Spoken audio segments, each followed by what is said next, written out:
Welcome to the Darkzone WCAK 1124 AM's presentation of Brad Steiger with Art Bell, a 3.5-hour marathon consisting of the years 1995 and 1999. And now your host, Art Bell. Welcome to Dreamland, a program dedicated to an examination of areas in the human experience not easily nor neatly put in a box. Things seen at the edge of vision, awakening a part of the mind as yet not mapped, and yet things every bit as real as the air we breathe but don't see. This is Dreamland. Another Sunday night, another Dreamland. Good evening, everybody. I'm Art Bell, and I'll give you a thumbnail sketch of what's coming up tonight. First, of course, the world's expert, well-acknowledged world's expert on crop circles, animal mutilations, and an extending field. That's Linda Howe. She'll be coming to us from Philadelphia. Then, a man who has written over 100 books, the latest of which is called The Awful Thing in the Attic. I thought they were generally in the cellar, but this one definitely is in the attic. We'll find out. Brad Steiger, a well-known Brad Steiger, is going to be my guest. And so that's kind of a little bit of an idea of what's coming up. Let me take care of a couple of items right up front. We all know that information is what it's all about. And Linda Howe. Linda, welcome to the show again. Hi, Art. Hi. I just got in about an hour ago from North Haven, Connecticut, where the Omega Conference was held with Stanton Friedman and Jacques Vallée from California, myself, and others, discussing a variety of phenomena, including the current humanoid autopsy controversy. Of course. And last night there was considerable conversation about whether the cameraman died on August 3rd, 1995 in Los Angeles. A man that matches the name that Santilli had originally given researchers may have died. But I talked with Santilli's office as recently as Thursday, and they said that as far as they were concerned, the cameraman they're dealing with is alive and is under deep cover to protect himself and his family. So that issue is unresolved tonight. Oh, boy. That gave me a little heart jump. So he's no doubt then still alive, or at least you're told. Yes, they were telling me on Thursday.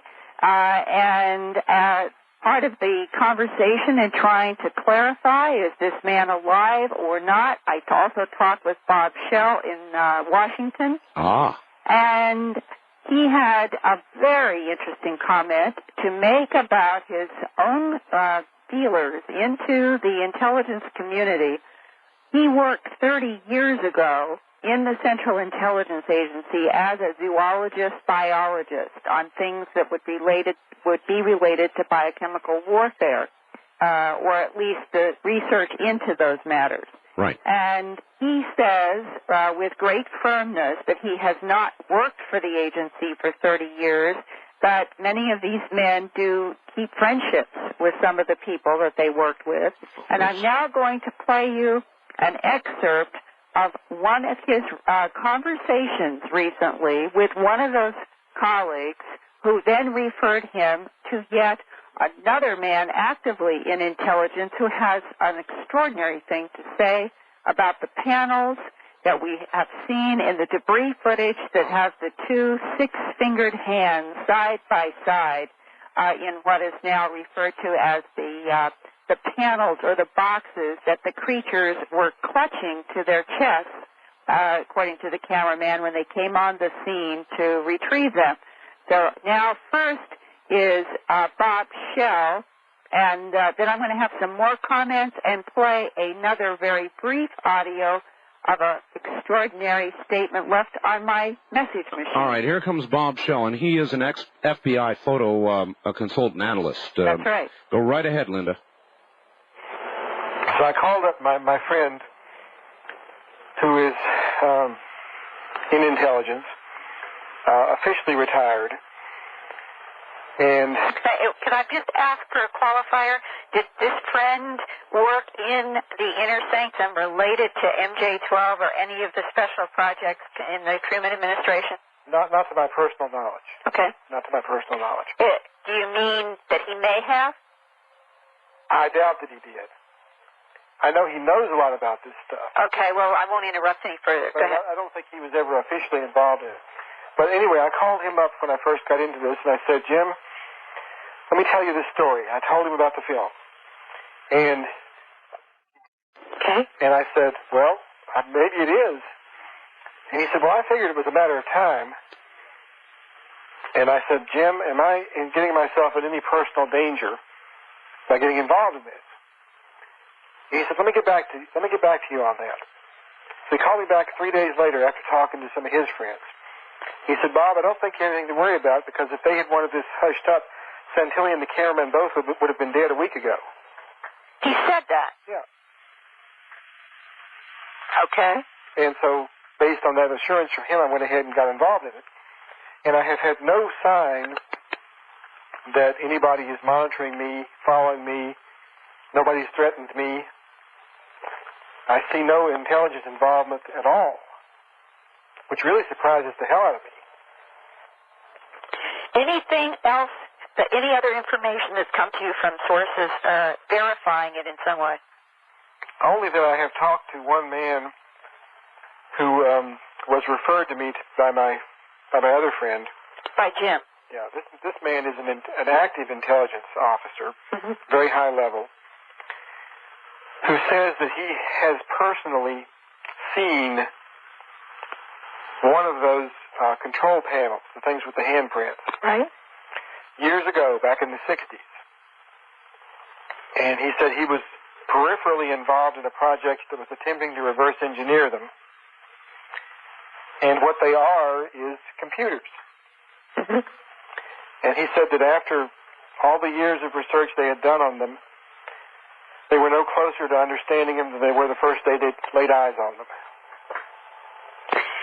And the knots placed in the palm at the ridges of the lower knuckles, at the tips of the fingers and so forth, they impress one as having some kind of connection to whatever electrical field or nerve impulse there would be. What he said these things are is, the way he put it to me was neuron-based computers. Neuron-based? Yeah, not electronic, but biological based. Which is very curious, because there's an article in this month's Discovery magazine talking about building just such a thing. Our computer scientists are working in that direction. Now, that is a very interesting and new concept, the idea of a neuron-based biological computer that would be personally keyed to each of the beings, tailor-made so that whatever their hands and their fields and their telepathic neuron connection to those panels would be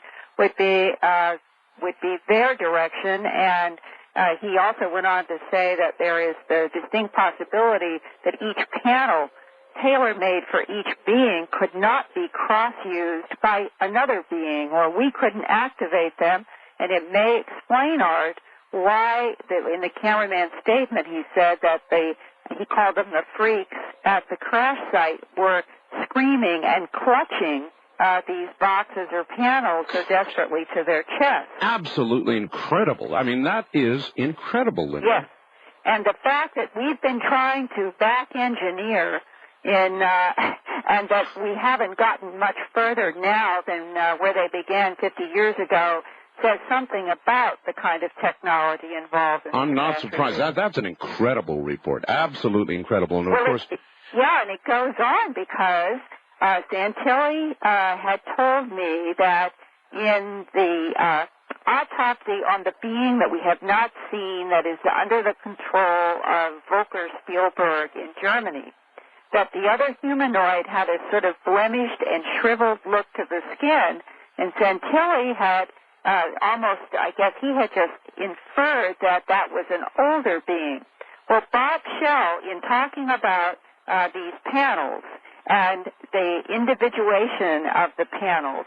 He said that there is some possible indication that the autopsy that none of us has seen is actually the being that was dead at this crash site when they arrived on the morning of June 3rd, and that what the cameraman photographed in Fort Worth in July of 47, the two beings, and the one that we've seen, that the one we've seen would be the wounded humanoid at the site June 3rd, that Spielberg has the autopsy on the first dead creature, which the cameraman said was put on ice in a truck and hauled off to Wright-Patterson.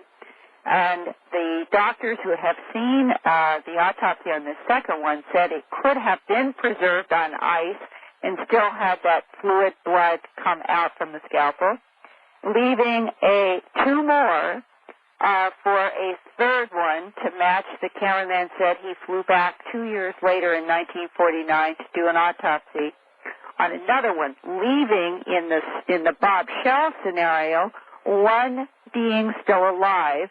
And I now want to play for you a message that was left on my message machine after a Dreamland report that I did about 2 weeks ago. And until now, talking with Bob Shell, it didn't make sense. Now I'm going to play it just for all of us to think about. All right. The government made contact in 1949 when they returned the alien that survived.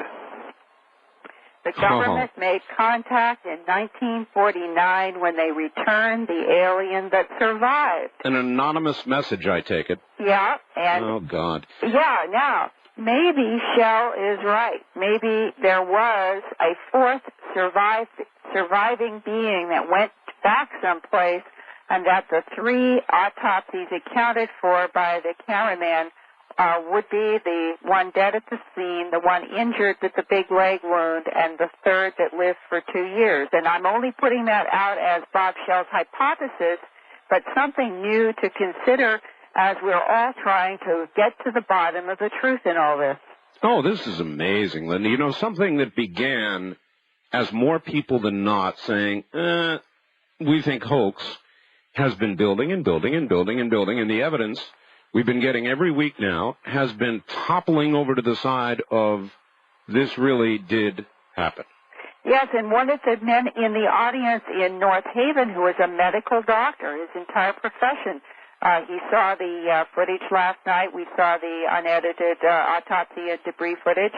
And he stood up and said that I know something about the Turner syndrome, which has been proposed as a genetic anomaly. And he said, I can assure you that there is nothing in this humanoid that would match up to the Turner syndrome. And we've heard that before, but it was interesting to hear it repeated again from the audience. All right, Linda, give out all your information, if you would, please. This is a remarkable report. I wish I'd taped it. Well, thank you. We can keep doing this more and more. Yes. Like you, I have an 800 number now for people who would like information about my books and videos, and I can give that out. Okay. 800-707-9993. Again, that's toll-free, 800-707-9993. And for people who want to write to me, and you can ask for confidentiality, and I will always honor it. It is Post Office Box 538 in Huntingdon Valley, Pennsylvania. The zip code is 19006. And again, it's Post Office Box 538, and the city is HUNTING. D as in dog, O-N, Valley, PA, 19006. And my fax number is area code 215-491-9842. All right, excellent. Linda, I want to advise you, I have received, just prior to airtime, one of the best stories with regard to Bigfoot, facts that I've ever received, and I'm going to forward this to you shortly. great, because one of the stories I'm working on is a collection of the Bigfoot eyewitness sightings that I've been receiving also since our Dreamland report. Great. Well, I've got to run, but this will be on the way to you, and believe me, it's worth the wait. It'll be there shortly. Great. Maybe I can do this next week. All right. We'll look for a follow-up. Thank you, Linda. Talk to you. Take care. That's Linda Howe, as I said, acknowledged to be the world's expert on crop circles, animal mutilations, and deeply involved, as you can hear, in this autopsy business. And by the way, the wreckage photographs, I repeat, the wreckage photographs, to include, listen very carefully now, the panels that Linda just talked about, a very, very good resolution picture of those panels, and the bar with the glyph on it are available on our bulletin board service, which is open now and 24 hours a day. You're welcome to go in there and download one photograph,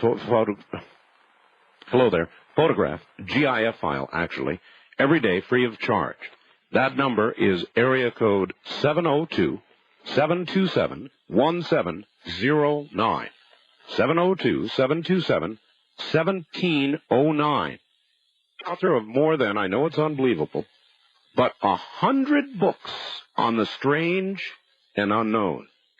Here he draws upon his 40 years as a psychic researcher to select the eeriest, spookiest, scariest true stories from his own investigations and from his extensive files of the paranormal. And Mrs. Mysterious Steiger and his wife, Sherry, live in Forest City, Iowa, with cats, ghosts, and Scandinavian pixies. We're going to have to find out what those are. But his latest book, which I do not have a copy of, by the way, is The Awful Thing in the Attic. But you can well imagine that with over 100 books under his belt, that's hard for me to imagine, 100 books under your belt. At any rate, Brad Steiger coming up right after the break. Let me just tell you very quickly that my book, The Art of Talk, is, hopefully you've got a pen and pencil there now. My book, The Art of Talk, is available to be ordered right now. Will be shipping this week. Shipping this week if you order now.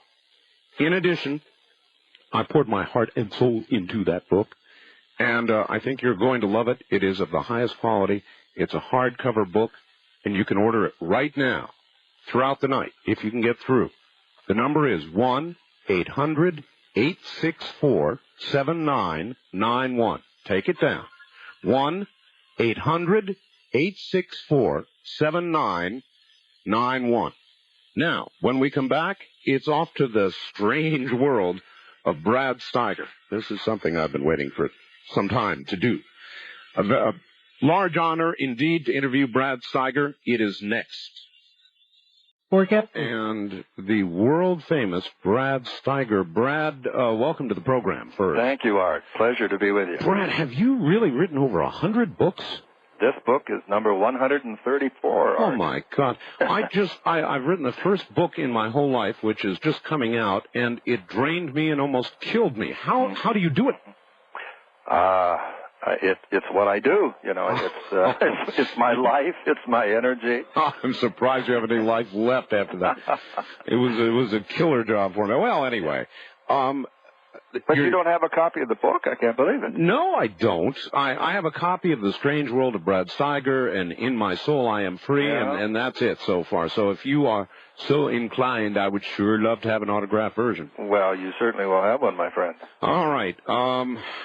First of all, I guess a little background on Brad Steiger. How'd you get started with an interest in all of this? I suppose I'd have to go back to the fact that I was reared in a haunted house. And then I had a near-death experience at age 11. Oh, boy. And I guess a visitor from another world or dimension when I was 5, and put all those together, and I guess I had an early interest. People think I'm 112 years old, but you have to remember I began writing when I was 15. So people, even my contemporaries, will say, gee, I read your book in high school. Well, that's true, but I'm not that much older. I'll be 60 now in February. I see. Well, you don't sound it, number one, and you certainly don't write like it. Well, thank you. So I can understand why you began writing early. Yes. I couldn't, I really had no choice, Art. When I was 5, and I've told this in a number of books, but I had a close encounter with what today we commonly think of as an alien being. I didn't know if it was an elf, a fairy, or whatever. This happened just before I was 5.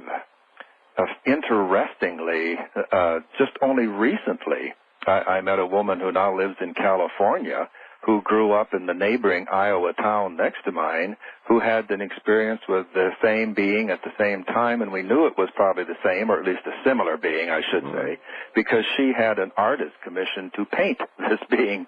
And when I walked into this art gallery, I was overcome, because that was the being. I've had several artists try to replicate as I've described it, but this was absolutely the closest. Well, do the best you can for us. What was this being, what did it look like? Well, I grew up on a farm. I'm a country boy. I've lived all over the world, New York, the West Coast, Arizona, but I'm still a country boy. I love it here in Iowa, the Midwest. So I'm used to seeing, at that time at age 5, Art, I was used to seeing my father in his coverall. So I was awakened. I wasn't awakened because I'm a night person now, you see. Your producer said, better take a nap, you up to be midnight. I said, I don't go to bed till 4:30, you know. All right, good. So I'm a night person. Excellent. And even as a child, as my mother said, I just could not sleep. I mean, it's just not part of my reality, I guess. So I would sit on the edge of my bed, and in those days, we didn't have electric lights yet. We didn't have radio, we didn't have TV, of course. So, but I would sit on the edge of my bed, and our L-shaped house, I could look in the kitchen window at my parents, and I could just kind of hear them. So it's kind of like an early form of television. And I'm sitting on the edge of my bed, listening to my parents. It's an October night, and I hear the wash tub from the well, as I said, we did not yet have running water, being pulled over under the window. Now, I'm wondering why our massive collie dog isn't just raising all kinds of cane because a stranger. And remember now, I live in the country. I live way out in the country. It's not like you live in town and you hear the neighbors next door. There are no neighbors next door. So when you hear someone at night, you know. Not good. No. So I hear the tub being drawn over, and then I see this smallish man, what I first thought was a kind of a helmet on, a very large helmet. And then I saw that was his head. I mean, he had a very large head, and he was standing looking at my parents in the kitchen, through the kitchen window. And then it's one of those things, we've all done it, you know, stared at the back of somebody's head and they finally turn around. Sure. I kept staring at the back of this person's head, this small man's head, or small being's head, I didn't know what. And then that being finally then seemed to sense that the watcher was being watched and turned to look at me. And of course, I will never, as long as I live, forget when he turned and I saw those kind of reptilian, to me, big snake eyes looking at me. Again, this was only from the light from the kitchen window. That all I saw was this large, I couldn't really get color because, of course, it was at night, but very large head. I would say it seemed kind of yellowish gray or whatever in the light, looking at me with these very large eyes, and then the eyes kept getting, so it seemed to me as a young child now, the eyes kept getting bigger and bigger and bigger until that's all there was for me, was those giant eyes, and then I awakened the next morning. Well, then somebody would be tempted to say you had a dream. Someone could easily say that. If that was a dream, Art, it is the only dream I remember from my childhood. It's a dream that I remember with crystal clarity to the age of nearly 60. It's a dream that comes back to me very often. And then, of course, I had this woman who was the same age as I am, that I met and did not know as a child growing up because she lived in the neighboring town, and she moved to California when she was rather young. And as I say, we met in this art gallery where she had commissioned an artist to paint the being that came to her when she was a little girl in Iowa. And it was the same or, similar being. What is it on reflection after all these years that you believe you saw? I feel I had these things happen to me for specific reasons. The near-death experience, this being, I feel, activated something within me. Mm-hmm. My Indian name, I was adopted into the Seneca tribe, is Hatyaswas, which means he who testifies. And I think I am in a large part with these books, Art. I think I am a testifier. Now, I was shown, because I have my near-death experience, this experience, I had giant questions answered for me before I was a teenager. Well, let's move to that. 11 years old, near-death, how did that happen? That happened in a very severe farm accident in which, the word was already out to prepare the funeral type of thing. That my father and my uncle decided they had nothing to lose. They were going to try to go all the way to Des Moines, where they heard there might be someone who could patch me together again. What happened to you? Can you tell us? It's extremely gory. I went through a piece of machinery that completely could have decapitated me, really scalped me, and crushed my skull. Oh, my God. So again, this was on my parents' wedding anniversary. So we were hurrying to get the chores and the work finished so we could go out to eat that night and so celebrate their anniversary. And this is how they ended up celebrating. So they decided to make a run. And again, I was in and out of the body. I went up to first a beautiful light, and then I realized that I was dying. And again, the classic, I'm too young to die. I'm 11 years old. Mm-hmm. And then I thought of my mother. My mother, how's my mother going to receive this? And I was instantly beside her. I thought of my friends, and I was instantly beside each one of them. I was free of the limitations of time and space. In pain? No pain. Absolutely no pain. Then, as I said, I was out of the body. If I came back to my body, I would farther and farther away from my body. It was harder to get back to my body, and I kept moving toward this light, and then I had a moment of panic when I realized I am dying, and I was shown something I cannot put into words. I've written 134 books, thousands of articles and short stories. Words fail me. I was shown a series of geometric designs, is the only thing I can say. Seeing those designs somehow told me there was a form, a meaning, a sense to life, and I was in a state of ecstasy. I've never heard anybody say that before, geometric designs. Yeah, I've heard a lot of testimony about near-death, but never geometric designs. I've lectured, and sometimes people in the audience will, of course, there'll be just one or two that will say, I know what you're talking about, and I can't put it in words either. Do you remember those things, kaleidoscopes, when you were a kid and you would turn them? Yes. Was it that kind of effect? No. The closest I've seen, my wife, Sherry, does a healing seminar using fractal geometry. Mm-hmm. And the fractals that she projects, and she has marvelous results in the audience with people being spontaneously healed with this, are the closest that I've seen to these designs. At any rate, then, I was told or given to understand that I was to go back on the body, into the body. I came back into the body just as they were about to operate. And I was a very husky 11-year-old boy.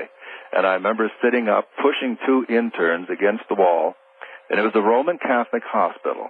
And one of the nurses then began to speak to me in a very soothing voice. And I've always, I guess, related to the feminine principle. And she's managed to calm me.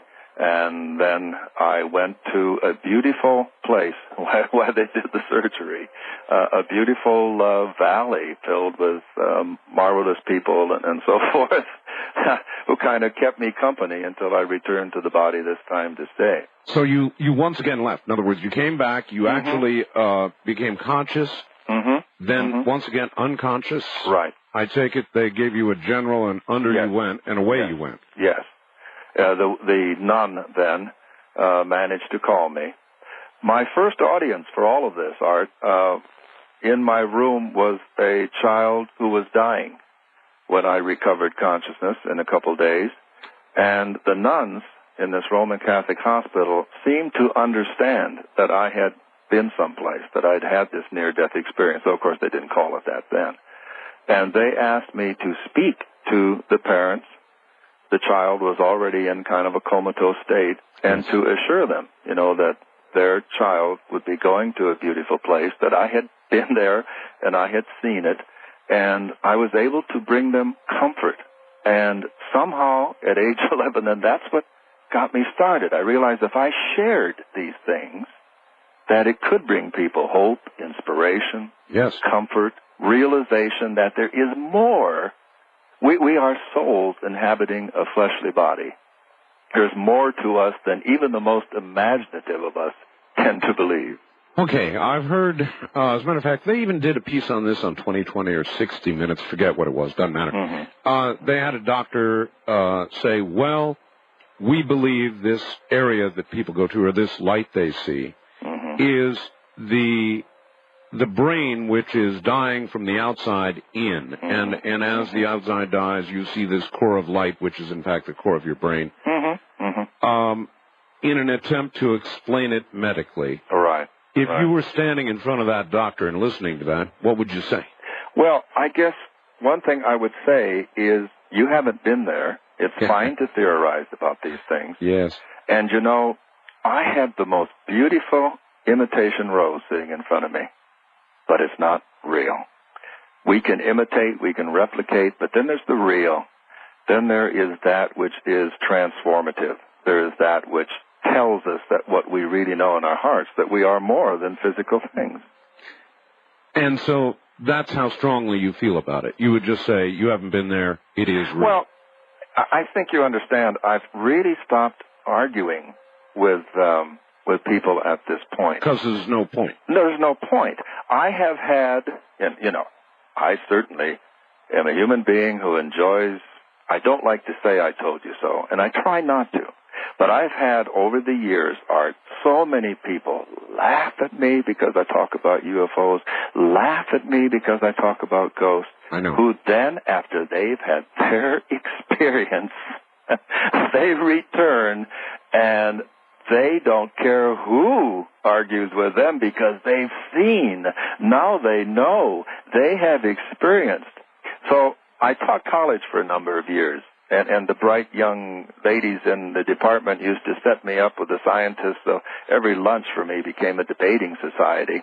And when I was young and earnest, I did that. I debated, and tried to sway with intellect and knowledge and footnotes. And now I realize these are individual mystical experiences. And once you have had one, you cannot be dissuaded. You cannot be told. You don't care what someone thinks or someone believes or disbelieves, because you know. It is that noetic sense of knowing. It's beyond reason. It's beyond intellect. Yeah, it must be a great comfort. Brad, hold on one moment. We'll be right back to you. My guest is Brad Steiger. Stay right where you are. I put that forth in my books in the late 60s, and at that time people weren't ready. I mean, friends like J. Allen Hynek and so forth said, man, you are really off the deep end. These are solid, clunk, physical. And, of course, Sherry was Allen Hynek's manager right up to the very end, working with him. And he came very much to see the multidimensional, the paraphysical dimension. And like I say, I have chased these beings, if you will, all over the world. And what I have seen, what I have witnessed with my own eyes, and of course we know, I think it was, I don't remember who it was, Arthur C. Clarke or someone who said that the science of, an advanced generation would look like magic to us. Mm-hmm. So nothing I can say is dogmatic, so please understand that. It seems what I have seen with my own eyes and my own experience seems to be multidimensional or paraphysical, more than it seems to be physical. But I'm not denying the physical. I would never do that. But I'm saying the bulk of what we see, I think, is multidimensional or paraphysical. We're not gonna have time for you to answer this completely right now. But I had on my program the other day an individual, and I've had faxes from individuals lately. And I know this sounds crazy, and it sounds like a TV series revisited, but they firmly, literally claim they are immortal. Mm-hmm. People who claim their aging process has halted. Mm-hmm. Is there such a thing in your view? I think there are ascended masters who walk among us. I think the striving for immortality or reversing the aging process, I think at this point, I think I know to whom you're referring. I don't think it's happened yet. Time will tell, but I don't think we're going to see these people being able to demonstrate what they hope to. A lot of them are not interested in demonstrating anything at all. Mm-hmm. Figure that they'll end up being guinea pigs if they... So I've been approached anonymously. I was just curious. Well, I think... Okay, maybe... I would say that I think there may be such timeless beings walking among us. Whoa, that was the question. All right, yeah, Brad. Stand by. You've got several minutes, so just relax and we'll be right back to you. This, of course, from near the area there. Brad, welcome back. Thank you. All right. With that many books under your belt, I don't know where to begin except having had the early childhood experiences that launched you into this, for those that just joined us at this hour, you must have studied quite a few haunted houses. Haunted houses have absolutely fascinated me all my life. Yes. What story would you relate, or stories, of the best cases of haunting that you've run into? Well, I would probably have to. I'm not good at choosing the best when I've been involved with so many. I know you understand that. Sure. I would relate probably, maybe kind of do a pastiche here. All right, good. What I've tried to do in this book, this current book, it is a collection of some of my favorite hauntings. And you put your finger on something, though, Art. I think when we talk about haunted houses, no matter how scary, if we see a movie about haunted houses or ghosts, on one level, they are telling us something very positive, that there is life after death, that something survives. That's right. So in the haunted houses, I really began with the whole idea. I mean, I was like a botanist. If I heard a rare flower was blooming in Brazil, then I went there to be there when the moon came up. So that was my attitude. I wanted to investigate as many as possible. And in those days, as I say, I was extremely intellectual. I mean, I was rationalizing, explaining away everything. And then I ran up against things that, could not be explained by squirrels in the attic or knocking water pipes. I mean, things that really were on the ken. Sure. So one of the houses we investigated, I'll start with this one. I find it one of the most dramatic. All right. Because I was, along with several other 200-pound men, lifted into the air by this entity. Oh. This was a situation where a number of murders over the years had taken place in this house. I mean, generations apart, but there seems to somehow be vibrations or energies that exist. And some people may not know when they move in that a murder has been committed in their home. And somehow they end up replicating the terrible deed that was done before. Well, this happened to be the case with this house. And in this, there had been a double murder in the garage. There had been a double murder in the basement. When we were called by the police and others to investigate, most of the phenomena were taking place in the basement. The woman would go down, turn on the faucets, and blood would come pouring out of the faucets. There seemed to be faces on the wall. There seemed to be things happening. But then this one back room in which the murder had taken place, both murders were of a jealous husband who came home and blew his wife and the lover away with a shotgun, even though it may have been a generation apart. Most hauntings, Brad, seem to be, I've noticed, because of unrequited love, because of a violent death, because of... What do you think happens? Is it that the soul is somehow unable to move on? I still have to intellectualize things. You have to bear with me. I think there are varieties of hauntings. I used to, when someone said a soul waiting to move on, I thought, oh, no, come on. Now I see that truly could be the case in some hauntings. I think when we're dealing with a ghost phenomena, a ghost is like a photograph. A ghost is a photograph that somehow replicates itself in the environment. People say, why are these ghosts always built around terrible things that have happened? Well, they're not. There are happy ghosts. I've gone to places and I hear from people all the time who have a ghost that they consider like a member of the family. I've heard that too. Yeah.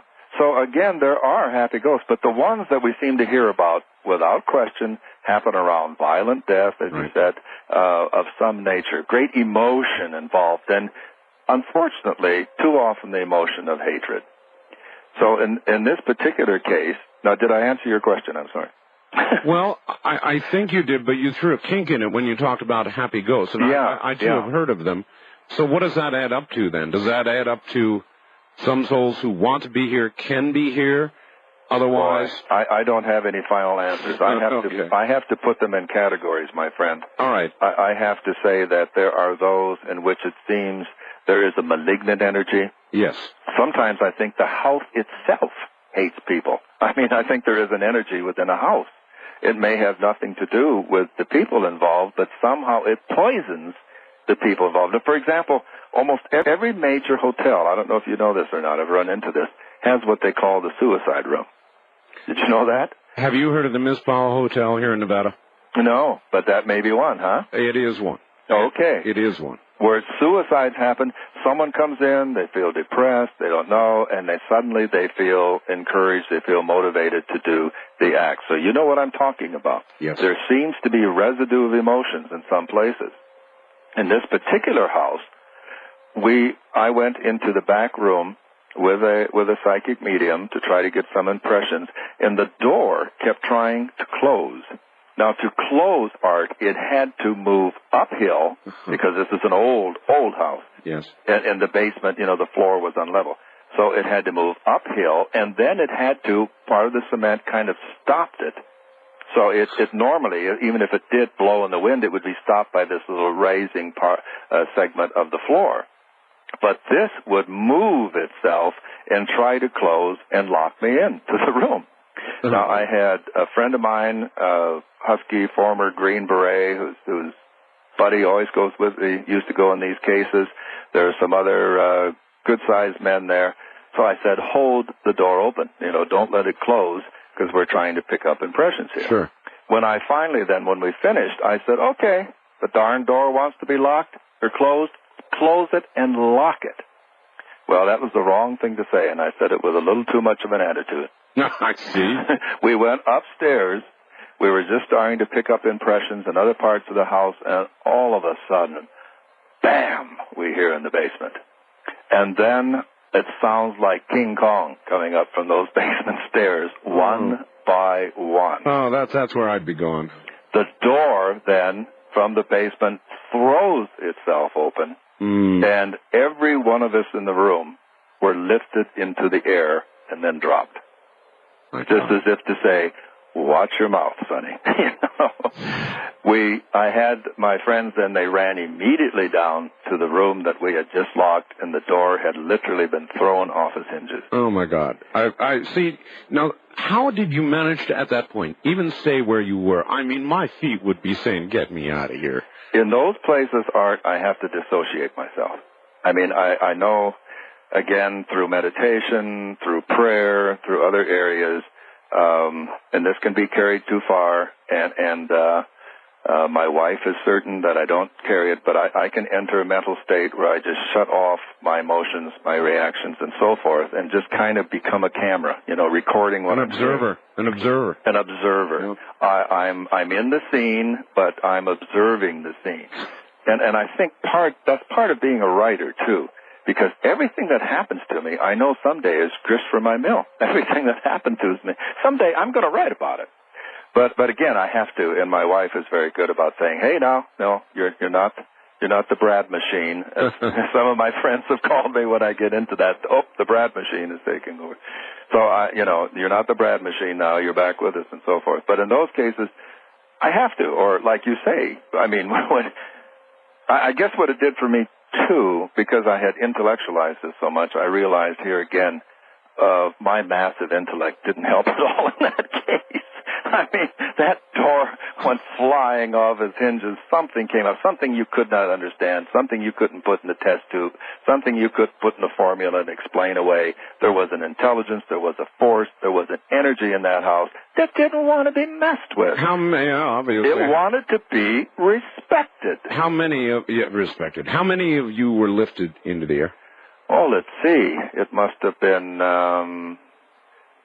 3 women and 4 or 5 men. Wow. And each of us men were 200-pounders. Uh-huh. All at once, my friend. So you had insulted this entity. Yes, I had. Yes, I had. And I have learned to be circumspect since. I was young then. I was much younger then. Well, then the explorations of different houses, different areas. Again, you were talking, I said I don't try to convince people anymore. There was this one, the house, again, originally the police asked us to investigate at the time. Oh, really? Because so many phenomena. This was a marvelous home, beautiful home in which a former local politician had lived. And when he passed away, his 2 maiden daughters lived there until their death. But several people had seen every night from the field in which the old stables had been, Papa would materialize, walk across the lawn and into the house, and then you could hear the daughters talking to Papa. I mean, he would come back each night. To them, who now were getting up in years themselves, I suppose to them they simply went back in time, and it was Papa coming in from checking the horses and having a normal evening with them. So we investigated. The caretaker was very cooperative. The police officer who had put me onto the case, was a good friend. He'd taken crop circle pictures for me. He'd taken he was the eye in the sky, Sure. the traffic airplane cop. Yes, of course. The eye in the sky. Right. So he was going to be with me. He was the one that had set that up, and I say he's been very cooperative, providing me flying different places, investigating UFOs. He suddenly had to be somewhere else that night. He was shifted in his duty roster, and a police officer took his place who thought we were all crazy. So he was with us during the day and thought, he just never resisted a chance, Art, to give me the needle. So that night, we're standing out there, the place where Papa is supposed to materialize or has been seen. And right as clockwork, you see these like little sparkly lights starting to swirl. And the policeman says to me, "What's that?" I said, "I don't see anything." Couldn't resist. It kept forming and forming until in front of us is this image, ghostly sparking image of a man. And the police officer is going out of his head because I keep saying, "I don't see anything, officer." I couldn't resist because he's been giving me the needle all day. So just at the time he's pulling out a service revolver, I say, no. I said, "I see it. I'm sorry." But I said, "You kind of had it coming." He said, "Yeah, I guess I kind of did." But he says, "What in hell are we seeing?" That's the first time I've ever put my hand on a ghost. I couldn't resist because the image was so tangible, like a hologram being projected. I'm sure shooting at it would have been poorly advised. Poorly advised, but I did stick my fingers into it, and it was a tingly, cold feeling. Like we feel the cold spot in haunted houses. Kind of like I've got on my spine. Brad, hold there for just a second. Oh, boy, if that doesn't raise the hackles on the back of your... tingly, huh? Well, I'm going to take you now to another world inside your body. These are called pycnogenals. The hand into an entity and a tingling feeling. Now, see, you must have been in the classic Steiger mode because there's no way in the world that I'd put my hand inside any entity. But I have this insatiable curiosity. Yeah, obviously. You're lucky to still be here from my point of view. Well, I've been told that by many people. I'm sure you have.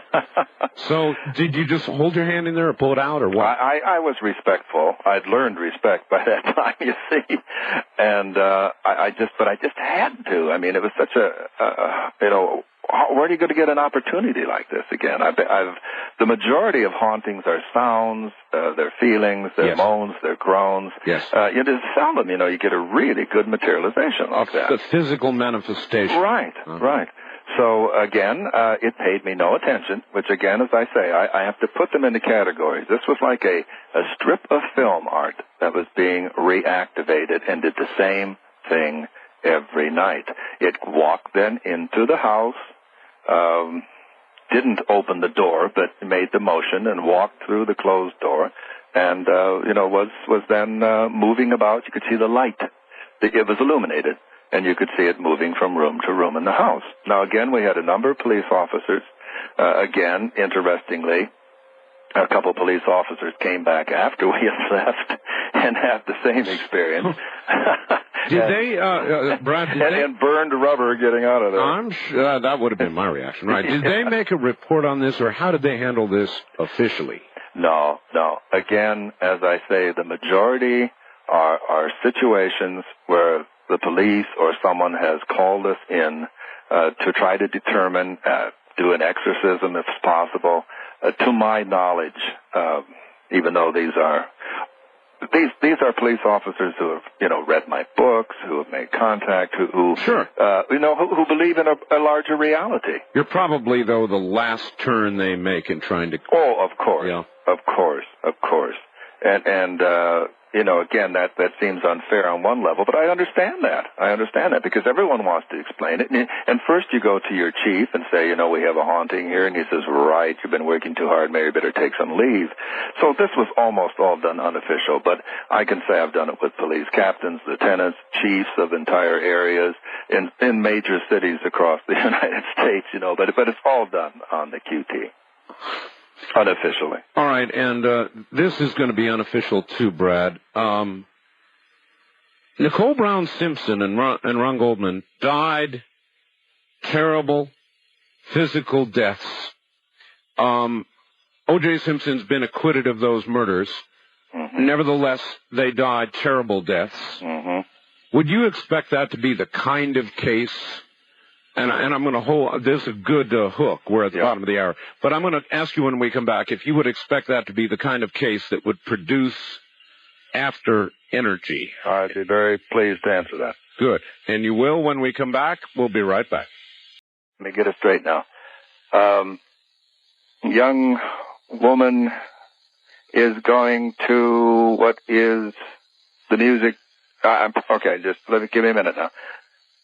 Anyway, she goes to this particular office, and much as the case you related, right. Suddenly when she goes there, it is not, she even looks out the window. It's not the campus of today. It's the campus of many years ago. A woman is sitting at the desk, smiles, a very tall woman, a very elegant woman, stands up, walks toward her as if to say, may I help you? And I think it was in what is now one of the music rehearsal or practice rooms, was at one time then part of the administration.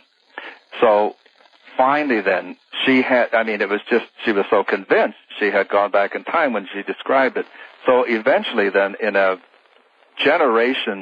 couple generations old yearbook, they found the woman that she had seen, who was a faculty member and described as very statuesque.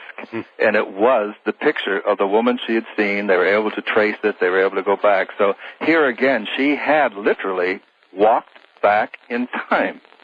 I've had other cases in hotel rooms where people, again, have walked onto another floor where obviously it's another time. It's a fascinating area. Is it worth trying if somebody wanted to actually try to travel in time? I remember how it was done in Somewhere in Time. Eliminated every possible reference to the current modern world, and then went into a state of very strong concentration and in despair, and then finally at the right moment, of course, he did travel in time. I wonder, do you think that is possible? I think it is possible. Now, we did it through hypnosis. We did this live on television. You did? Yes, we did. An ABC, if I may mention. You may. And I didn't realize this was going to happen. We had done a number of experiments in time travel and in out-of-body projection. We first went on one experiment on one show, which was live on TV, so there's nothing you can do, man. It's live. Yeah. So you're really, talk about pressure. So I sent the subject to the host who was taking over for the regular host to his home in Boston. Not only did the subject describe his home exactly, described and looked at the makes of the various utilities and so forth, but then all of a sudden it began to describe people coming in the front door. And the man thought his wife was alone home. During commercial, he called his wife because he said, those sound like our friends from New Hampshire. And sure enough, at that very moment, these friends had dropped by unexpectedly while we were projecting our subject there. They challenged us then on another show, and they had experts in the audience, to go back to Lincoln's Gettysburg Address, to send our subject back there and describe. And there are a number of Lincoln scholars. So any detail, well, our subject came up with several details. Incredible. Again, we're at the bottom of the hour, but it brings up again the question, who's the ghost? Exactly. Maybe we are. Thanks, Brad. Stay right there. Art Bell is taking calls on the wildcard line at 702-727-1295. That's 702-727-1295. First-time callers can reach Art Bell at 702-727-1222. 702-727-1222. Now, here again, Art Bell. I've made a deal with Mr. Steiger. 30 more minutes, he's all mine. Top of the hour after the news, he's all yours. And we'll open the lines then. Hang tight, everybody. We'll get there. For night. All right, back now to the very much world-famous Brad Steiger. And, Brad, we cut ourselves a little deal here. I'm an animal lover. I love cats. And I guess your wife has authored, did she author or co-author with you a book on animals? Yes, we have co-authored Strange Powers of Pets, More Strange Powers of Pets, and now the new one, The Mystery of Animal Intelligence. And she feels especially proud of this one because this was written for the teenage audience. It is be a selection of scholastic books, so the kids get that right in the school with their catalogs and so forth, or it will be in bookstores as well too. And this is all 100% scientific research, The Mystery of Animal Intelligence. And then part of the deal, what is the, before you leave it, I want to understand a little bit about it. What is the premise? How does it approach trying to understand animal intelligence? What we're trying to do in this book is to gain a respect for animal intelligence.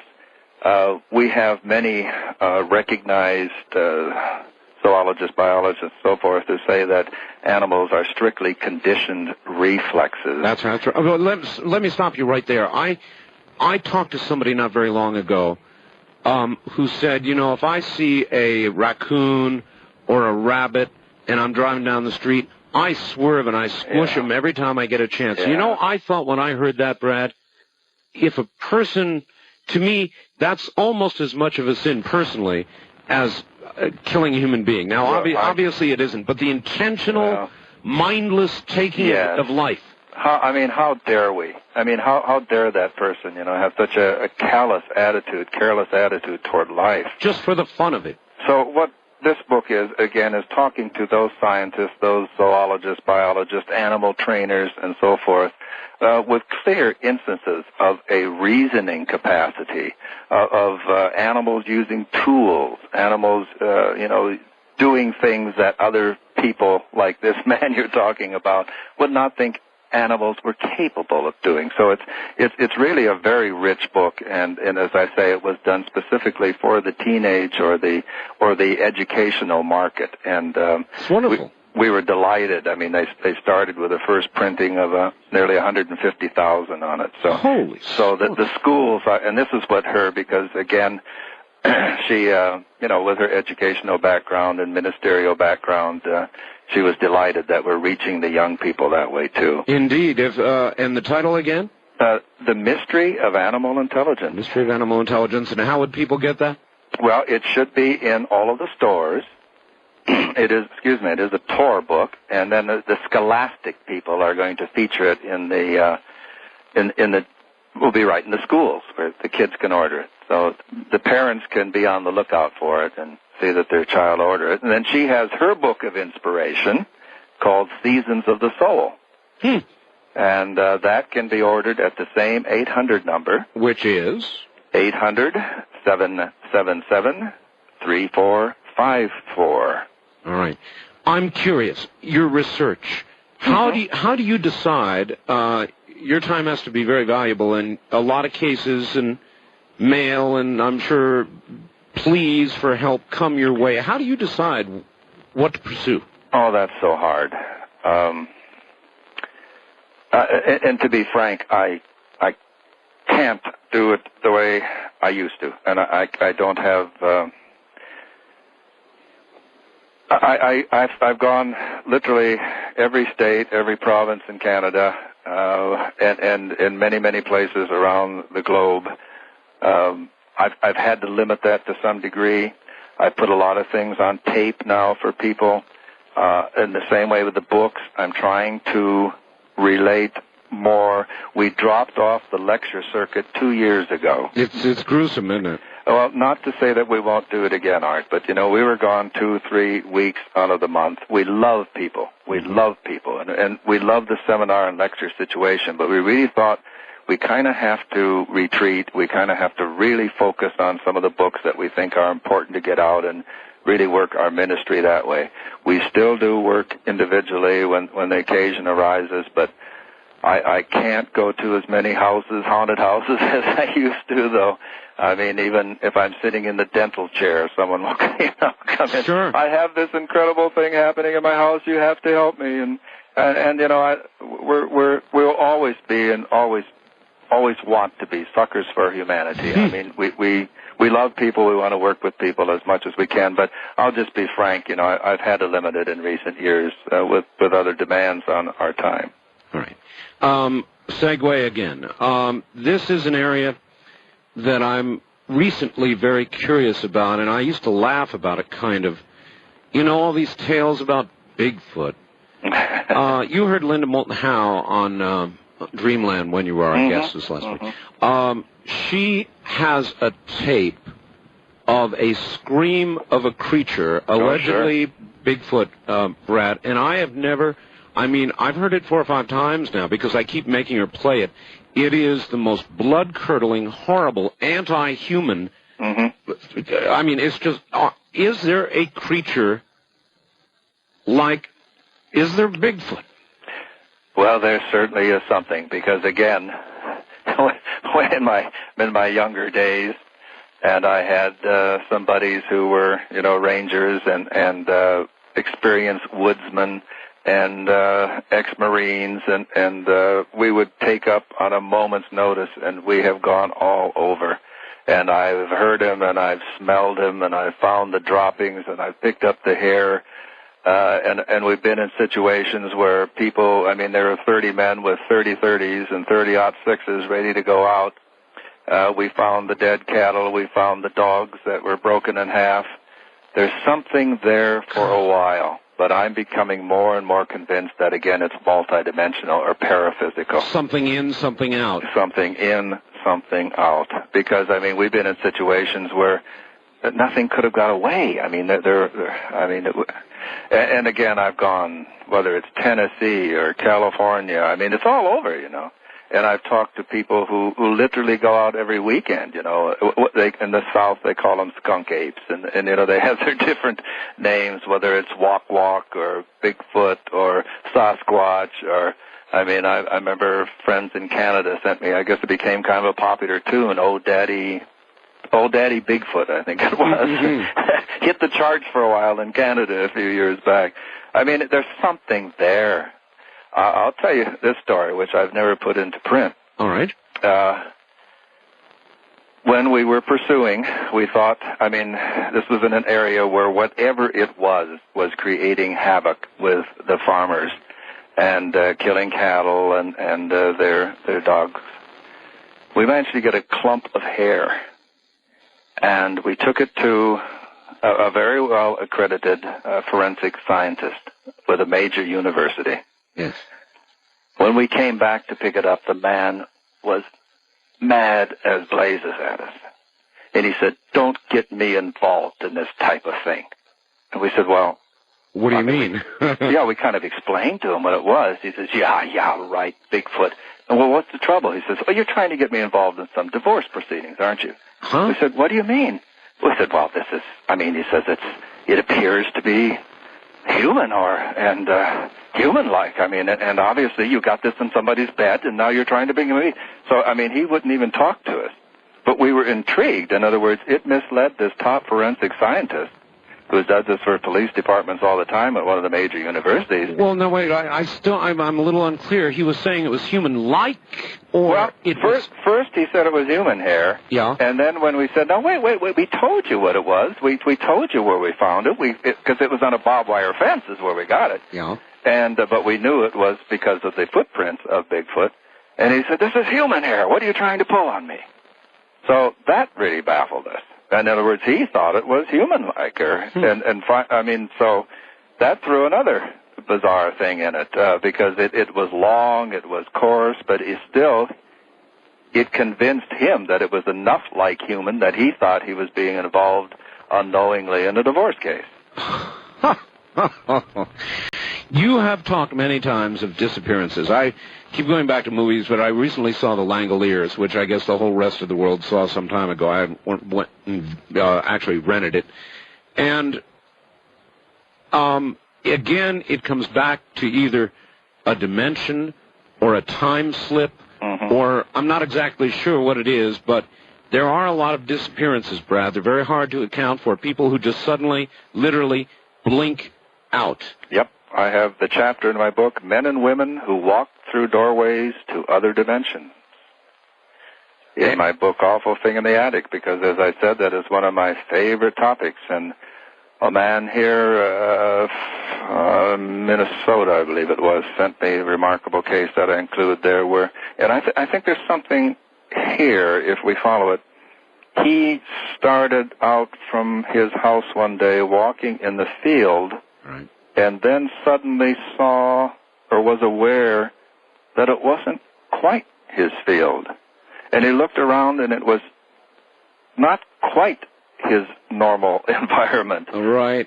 And the more he walked, he realized that it was so similar, but almost like an echo or a shadow of where he should walk. Right. Now, again, I think we can link this in with the legends of the wee people or the elves. I think there is that Middle Earth. I mean, again, quote, around Middle Earth, but that other dimension, that magic theater that is all around us. I think we can walk into those dimensions. Okay, and do you wrap a lot of this into that Bigfoot Loch Ness? Well, I think so. The because, little people. Again, the pictures, the photographs, like I say, we have the droppings, we have the hair, we have the footprints, but we don't have the entity itself. I remember years ago are you familiar with the name Bernard Hevelmans or Ivan Sanderson? I am not. Well, Bernard Hevelmans is the Belgian scientist who has written a number of books on cryptozoology. Yes. Ivan Sanderson was one of my mentors. He was a regular on the Gary Moore morning show. He was the zoologist that came on like people do, whether it's David Letterman or Johnny Carson. Yes. In an earlier time, it was Ivan T. Sanderson, who was a world-renowned. He was originally from Scotland. He was a zoologist. And I remember the late-night phone call I got, and Ivan says, "I have found it, lad. At last I have what I have searched my life, and Bernie is here with me, and they're in the northern part of Minnesota, and they found what they believed at last was the corpse of Bigfoot." Wow. Now, suddenly that became involved in one of the most incredible mysteries. Whatever happened, now I saw it not too long ago on Unsolved Mysteries, and there was someone portraying Ivan and Bernard. And again, it ended up, they thought it was a mask from Planet of the Apes from Hollywood. But again, here we have two eminent zoologists who the stink of the body, the feel of the body, but suddenly when other scientists came, here was this rubber dummy. Now, what happened to their theory is, and again, not to get anybody in any type of trouble, but as someone told me, that the person, or one of the people responsible, let's put it that way because I don't want trouble for anybody, that the person felt that he had actually shot a human being and arranged to dispose so that there would not be charges brought. Also, of course, it is unlawful to display a corpse. So this person may have felt that he was going to get nailed on 2 counts and did the switch. But I know that Ivan and Bernard and a few others, eminent zoologists, were in large sense discredited and in some sense never recovered. And it wasn't, Ivan didn't live long after that experience. You know Professor John Mack, I take it? Yes. John Mack has gone through tribulation recently with Harvard, which was attempted to tamper a bit with his credentials. They were actually bringing him nearly up on charges for investigating the alien abduction or abduction syndrome. And I guess I wanted to ask you a little bit about that and put you out on the same sort of limb regarding people who claim they are taken. Brad, what do you think of this? These people that keep claiming that they have been taken into spaceships, they've been taken into the Earth, they've been taken by alien beings or beings of some kind. I think, again, I started writing about abductions in the 60s, long before it was popular, and I became very unpopular in research groups for writing about it. People felt I shouldn't deal with this, that it was nonsense. Makes people angry. Yes. Now, of course, it's almost de rigueur, you know. Yeah, that's right. I don't have too much patience with those who claim that, 40 million people have been abducted. I think certainly that phenomenon is a very real one. I think most of the cases happen, again, on the mental level. I think in out-of-body type experiences. There are so many similarities between the abduction experience and some near-death experiences, for example. Oh, that's true, but I'll move you from there right into the hardware phase. This is from Rick in Reno. He says, Art, I don't know if you're aware of this, and I wasn't, but Brad co-wrote Al Bielek's book, The Philadelphia Experiment and Other UFO Conspiracies. Actually, I think he probably did about 90% of the writing. And Rick would like to know how much credibility you attach to the Bielek story. I've interviewed Al Bielek. Fascinating individual. A real story of hardware and time. Yeah. So that kind of brings us full circle. What did you think of his story? Well, I've been very honest with this. When I did the Allende letters in the 60s, and I wrote a book on the Philadelphia experiment then. It grew out of an article I wrote for Saga magazine. Remember that wonderful magazine? I do. And it brought me the most incredible mail of people who claimed to have had relatives on board, of people who claimed themselves to have been on board, of families who claimed they had relatives in institutions after the experiment. Yes, sir. I have to say that something happened. Al, at the time, was the one who quietly provided me with a lot of the information and research. Now, Al, over the year, has become a friend. My wife and I were probably the only people other than 2 or 3 relatives at his mother's funeral, for example. We've loved this man, and we've had him in our home. We were totally astonished when Al began to say that he was a participant. Yes. I'll leave it there, but all I want to say is every time I think there's nothing to this story, someone in whom I put a great deal of credence comes up with another piece of the jigsaw puzzle. So, in other words, something happened. Something happened, and whether people so identify with it that they become absorbed or... All right, we've got to hold it there. Rest. We'll be back. And when we are, it's your turn. Call Art Bell toll-free, west of the Rockies at 1-800-618-8255. 1-800-618-8255. East of the Rockies at 1-800-825-5033. 1-800-825-5033.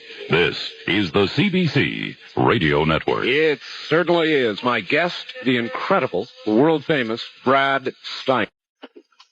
Psychologically, or who brought in discordant energies that really raised Cain. And I've had this happen with Phi Beta Kappas. I've had this happen with Dean's List A students who, again, thought intellectually they were superior to all this nonsense, yes, and just were almost psychologically destroyed. So I say don't play around with it. Suppose somebody said, all right, fine, I take it seriously. I want to try to examine this world as Brad Steiger and others have done. I want a serious approach to it. How do you then advise them? We're not going to party it up, but we do want to try a seance, or we do want to try a Ouija board or something like that. Then what would you say? Well, again, I'd be terribly arrogant if I said no one else should approach it that way but me and a few others. I would never say that, because I think this enters into an area of what I call personal shamanism. I think that we all have these abilities. I think that we have the ability to reach out and touch higher intelligences, but this must be done again with prayer. Shaman friends of mine, who fast before they try this, who fast, go through a period of discipline, who go through prayer. I think it requires, I'm serious, I think it requires that same kind of attitude, that you become ministers, so to speak, that you become priests, that you become shamans, that you really approach this area with that kind of seriousness and that kind of responsibility. Mm-hmm. And then you have every right as a sovereign entity for you to expand your universe as well. Just move carefully, cautiously, and carefully. Move carefully. West of the Rockies, you're on the air with Brad Steiger. Good evening. Hello. Hello. I hit mute here. All right. It's about symmetrical objects, and he's seen. I believe that's possible. I think there might be like mandalas.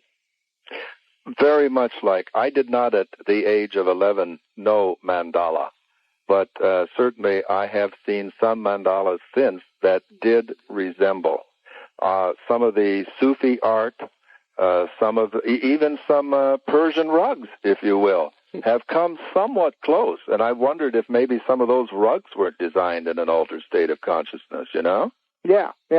I'm kind of a symmetrical being, my right half and left side are, they do things like I'll get a pimple on my right cheek and a few days later it'll appear in the left cheek, same side, Oh, I've heard of people like that, yeah. Yeah, so Where are you? Am I a symmetrical being? Where are you? Mr. Symmetrical. You could be. Where are you calling from?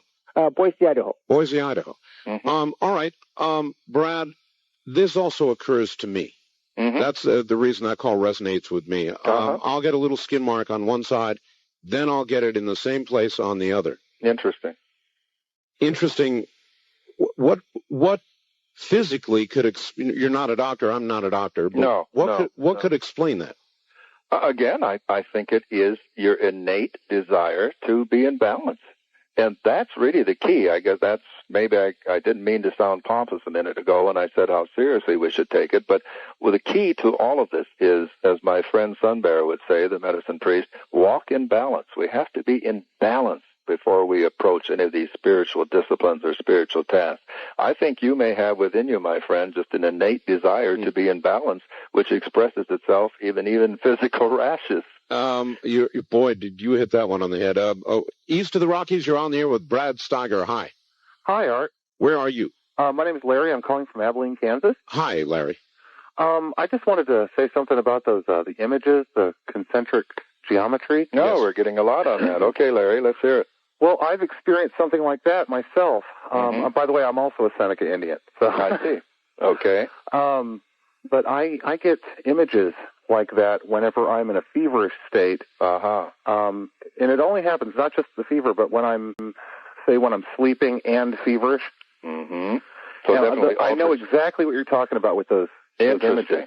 And isn't that something? So few people have responded, and suddenly, look at the feedback we're getting tonight. That's people right. who've had that experience. I really appreciate your calling, all of you. All right. I interviewed Robert Monroe of the Monroe Institute. Mr. Monroe speaks of multi-levels of ascension.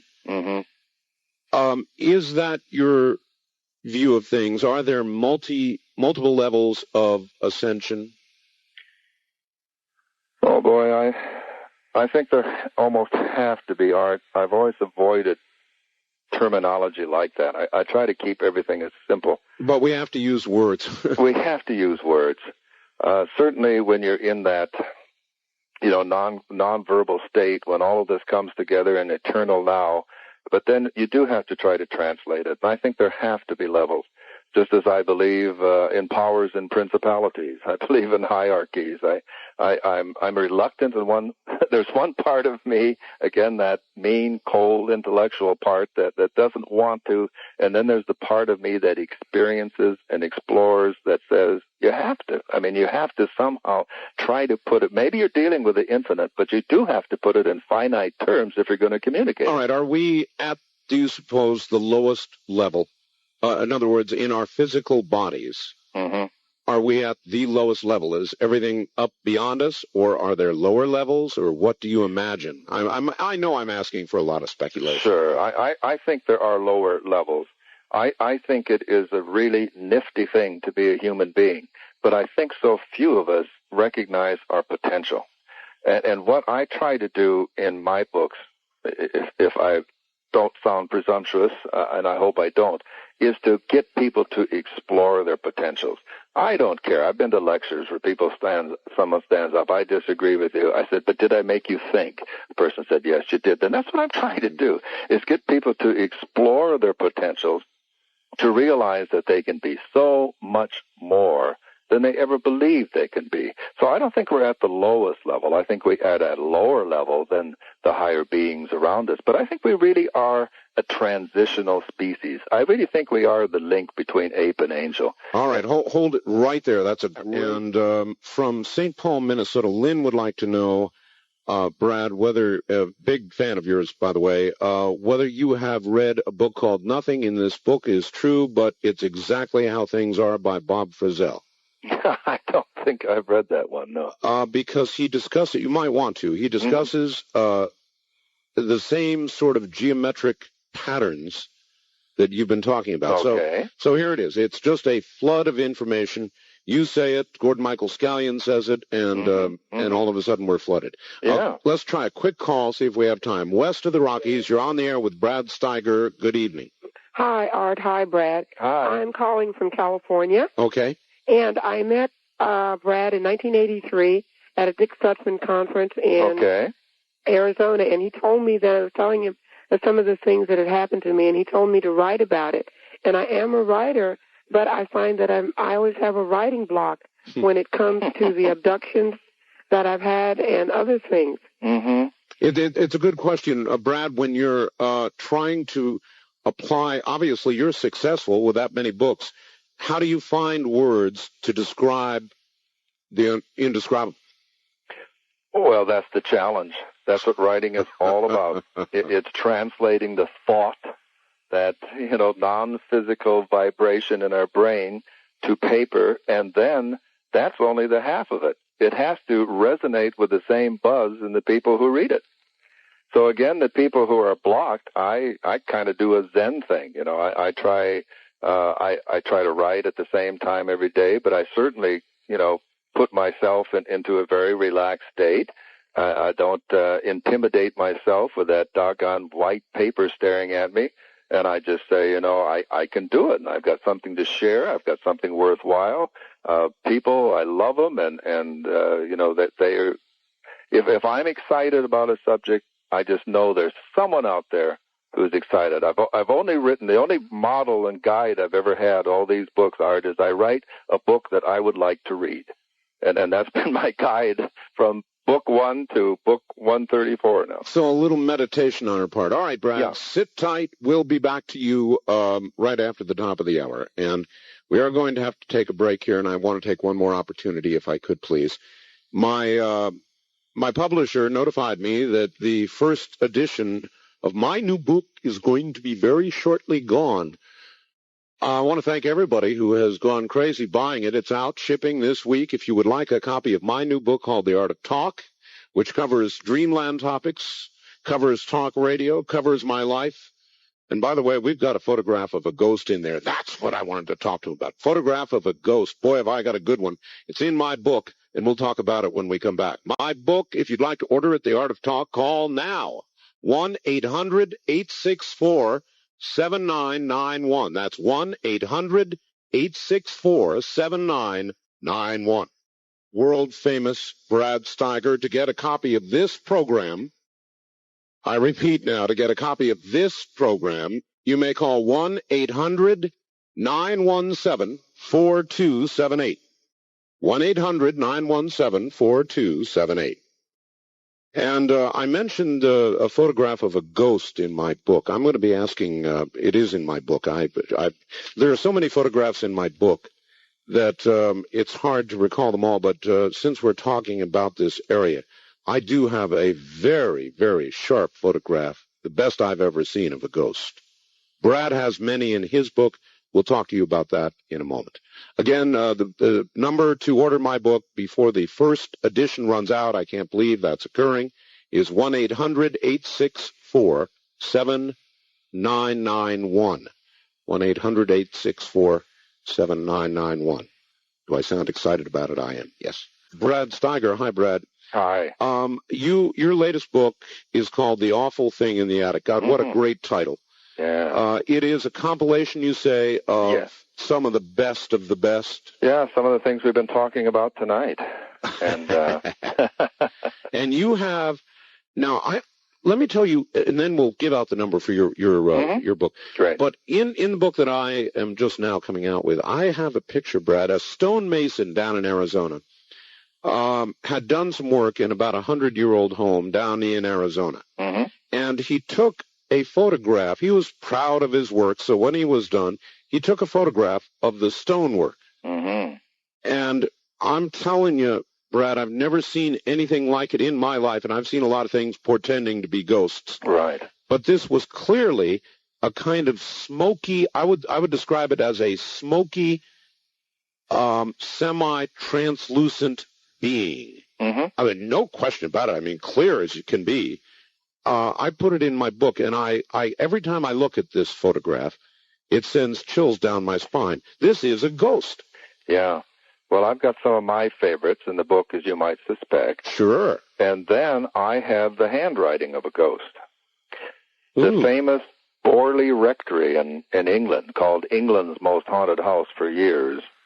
The entity began writing when one pastor, or this is Episcopalian, moved in, and his wife seemed to really somehow activate the sympathy, sort of a simpatico rapport with the entity, and began to write to Mary Ann, the priest pastor's wife.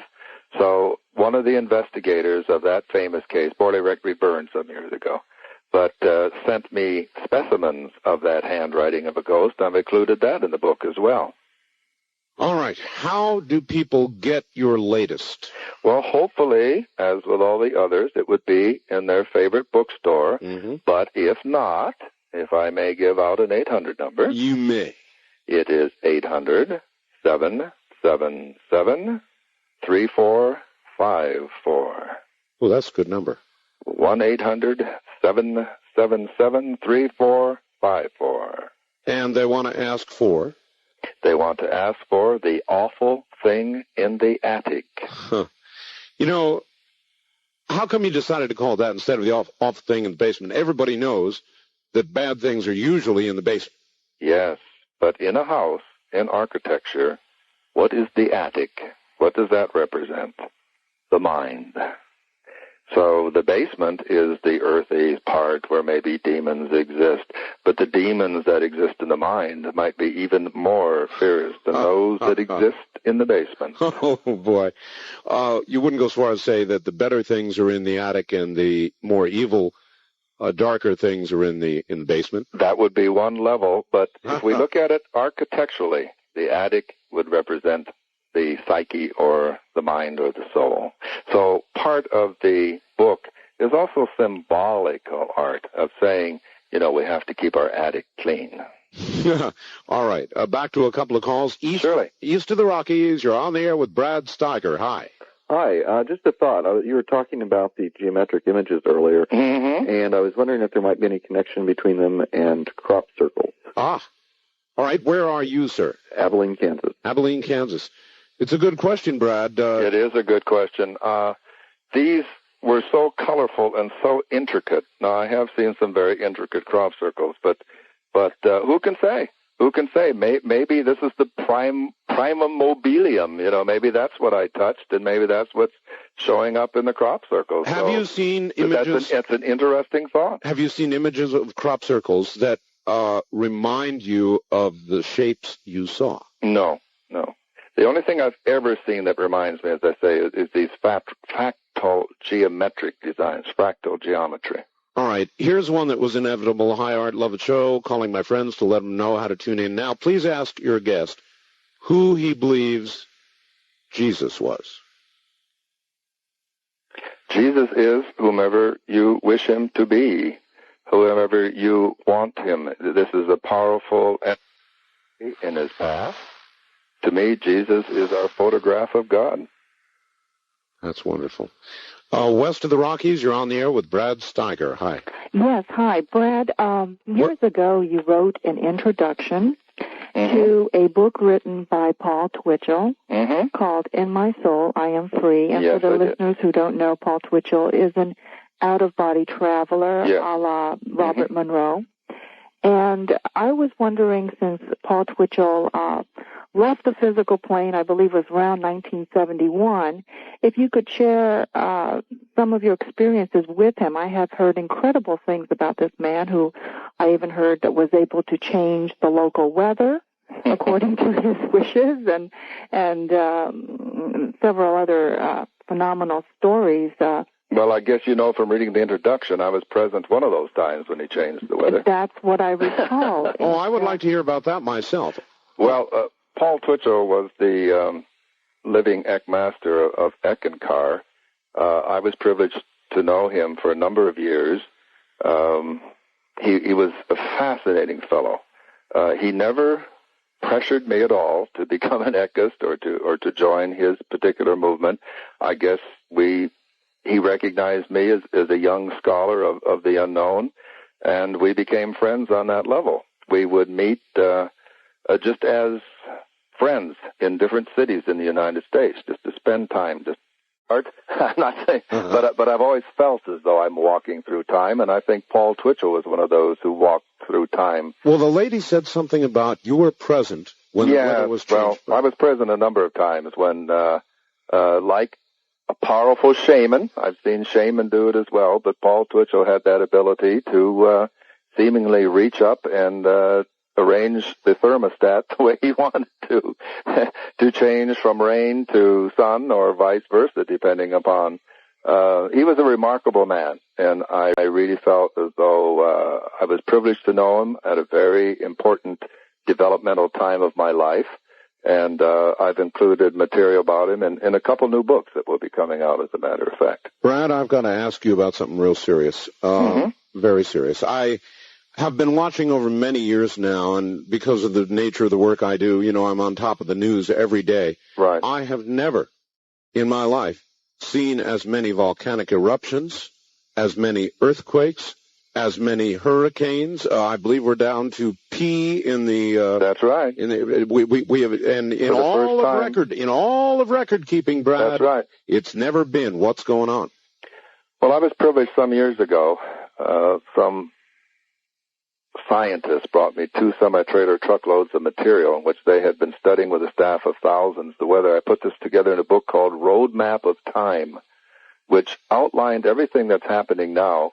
But I guess it scared the heck out of everybody. It was a big seller in Britain and Europe, but it did nothing here. Well, it's scaring me. I call it. This was done. The Nazis tried to steal this information in World War II. These 2 scientists in Chicago had staff of thousands put all this together, and I put it. Their heirs brought me this material. I spent 2 years putting it together. Called the Roadmap of Time, which I thought was a tricky little title too, but France and England loved it. What was anyway? This is time cycles, Art. Yes, and sir. we're entering a period of volcanism. Yes, we're entering a period of volcanism and dramatic Earth changes. And it's nothing that's happened because we're evil and nasty. It's just the roadmap of time. It's the calendar of time. It's just like winter comes for us here in the Midwest, not because of any particular thing we have done or haven't done. It's the season. This is the season for volcanism and storms and hurricanes, even before we started mucking it up with global warming and so forth. Brad, is there, as we understand it, and there are the Mayan calendar and people who feel there may be errors in the Mayan calendar and feel that literally the end of time is not far ahead? I feel it's a transition. I'm the eternal cockeyed optimist, and I think we're on the very brink of those. I think we're going to see more and more people beginning to make quantum leaps. I think we are in the process of evolving from Homo sapiens to Homo spiritus, thinking man to spiritual man, and regretfully, in every quantum evolutionary leap forward, we will pray that as many people will be open to this and prepare for this as possible.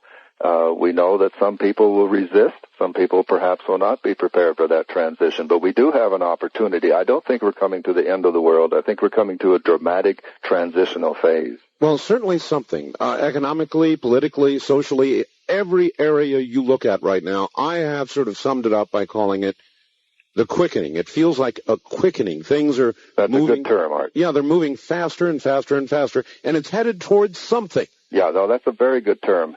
The number one thing, aspect, question, comment that I get in the hundreds of letters I get every week is expressing what you have just said, my friend, that time is accelerating, that people know they're supposed to be doing something. Yes. The number one thing I get asked is, what is my purpose? What is my mission? And again, I'm not trying to be coy, but I have dealt with this in so many books, and I do refer them to certain books where I do try to show people techniques and exercises whereby they can hopefully achieve greater insight into their mission and purpose in life. So, more spiritualism. Well, I think we are here for that reason. I think this is Schoolhouse Earth, and I think we are here given opportunities for graduation and progression. Or we have the opportunity to become extinct as the dodo bird, if that's our want. And yet, more and more these days, Brad, there seems to be evidence of the opposite. Someone takes a wrong turn down an alley and children are shot by gangs who have nothing better to do. This is all part of this unrest. And as I said, these scientists, Art, had studied every aspect of human endeavor, including sociological eruptions, including political unrest, including all of these things. I don't think I've ever been so disappointed. I've been so blessed to have so many of my books achieve, hundreds, thousands, million copies and so forth. This book did nothing. I think it's one of the most important. And I'm not bragging because I edited it. I took this material. I'm not taking credit for any of this material. I was privileged to put it together. And as I say, I got permission from France, from England, from her. Oh, can we quote this? Can we quote that? There were maps and diagrams and charts. It just disappeared. Okay, here's something that I want to ask you that I've been wondering about myself. I have had great success, Brad. You have had great success in your field. Are there quiet moments where you wonder and ponder why, and why you're so successful, whether something special has been given to you or whether you owe something because of it. Or I think every person who achieves some level of success has serious moments of pondering why. All the time. All the time. Yeah. I felt I was, when I died at age 11, I came back an ower. I mean, I felt that I had the responsibility to share this, to share this good news, that we are more than physical things, that we are spiritual beings, that we have an opportunity to help others. I think the bottom line is sharing and being one with others. The oneness is the important thing to me. And again, I feel blessed, and I feel that people say, my goodness, why do you keep going? Why do you keep doing this? Why do you keep... And I can't tell enough. I can't share enough. I'm just... and fortunately, my wife is the same way. She had near-death experience as children. She is an ordained Protestant minister, and I guess we are both just on fire with the zeal of sharing. This is our mission. See, we look upon it as a mission or a ministry, but I think people will agree, and I get wonderful letters saying, we're so happy, you're so objective, you don't push, you just present. And that's what I try to do, because I mean, if I sit down beside someone who says, I have the only answer, I have the only way, I know I'm going to get off that bus. I mean, I'm not going to go on a bus trip with someone who has all the answers, the only way, the only purpose. Those people worry me as well. Stand by, Brad. We'll be right back. A little bit of business, and we'll be right back. Back now, a couple minutes for the bottom of the hour. You there, Brad? I am here, Art. All right. Let's see if we can get a couple calls in. Okay. East of the Rockies, you're on the air with Brad Steiger. Hi. Wait a minute. Let me do that. Okay, now you're on the air, I think. Hello. Hello, where are you? I'm from Illinois. Illinois. On satellite. All right. Mm-hmm. Hello, Art. Yes. Mr. Steiger. Yes. You mentioned a Mr. Sun Bear. Yes. Who I believe established the Bear Tribe Medicine Society. That is correct. Who believes that a cycle of civilization is coming to a close. Mm-hmm. And you are familiar with the Hopi prophecies of a day of purification. Most certainly. And the coming of the Blue Star Kachina. Mm-hmm. And there is a strong belief amongst the Hopi and other Indian tribes that this hail pop could be a fulfillment of their prophecies. Oh, now you have, what tribe are you? I am just researching. All right. Okay, because you've picked up an accent, a tribal accent there. I was trying to figure out which one. I thought so too, Brad. There is a big comet on the way called Hail Bob. You know about it? Mm-hmm. Mm-hmm.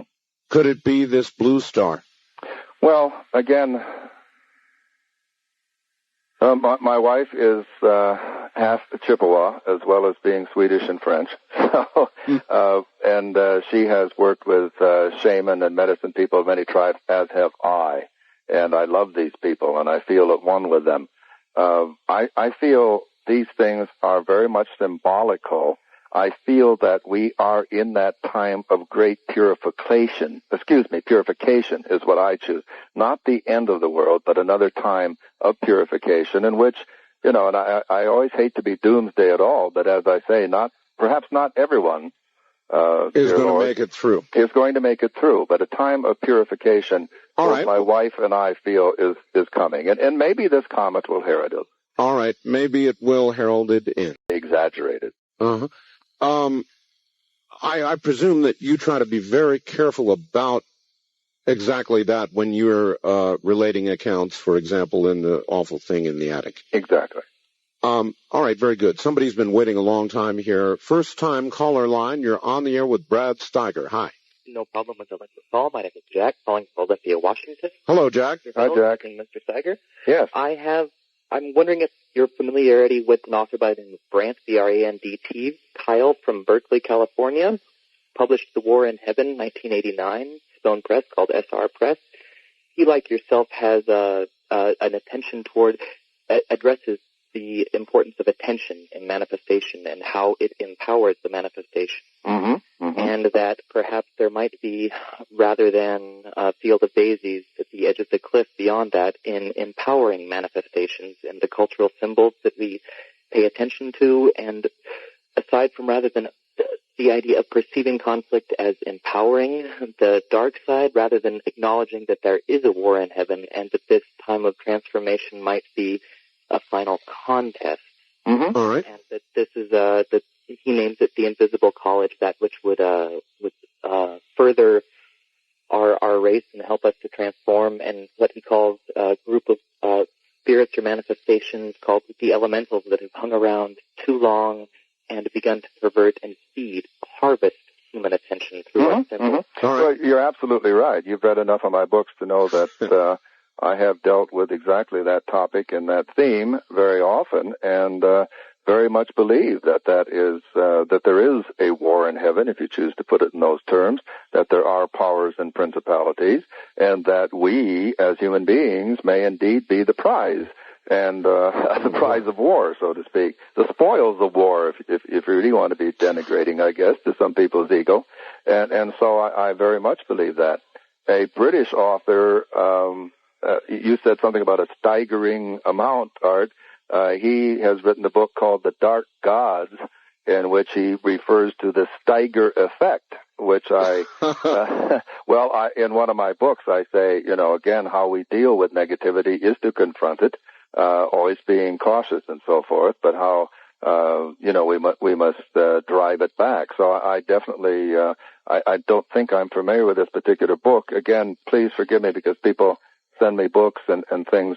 I love it, but sometimes I can't always keep up. But certainly the caller is right.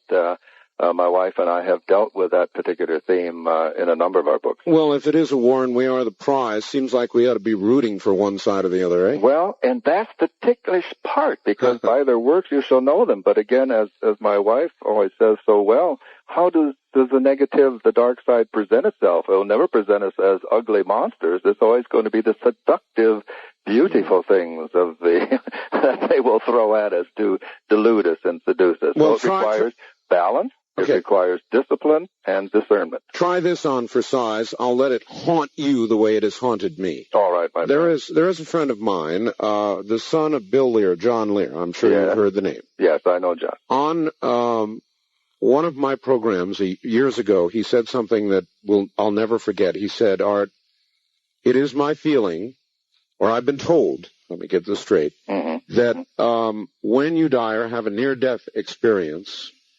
the light is a trick, and you should go to the darkness. I could not accept that from my personal experience, Art, but I would translate what John said, because I know John. We are certainly acquaintances. I would interpret that as continual vigilance. As I said, discipline, discernment, and we must be vigilant always. One of my books, I guess, that I resonate with in terms of the title is One with the Light, which as we speak is being made into a pilot film for hopefully we'll sell it. There'll be a series which deals with the near-death experience, but also the entire aspect of what it tells us about ourselves, about what we really are and who we really are, and how to utilize this energy. So certainly I would not say go to the darkness. I would say learn to discern and discriminate who the players are. As I've often said, when some people have said, I want to go for a ride in a UFO, and if the UFO lands, I will get in it and go off to this. And I said, well, before you do, ask to see the driver's license. I mean, you want to know who you're getting aboard with. There you are. East of the Rockies, you're on the air with Brad Steiger. Where are you calling from, please? Utica, New York. Utica, all right. Turn your radio off. Okay. There you go. Go ahead, man. I wanted to ask Mr. Steiger his opinion on meditation or transcendental meditation.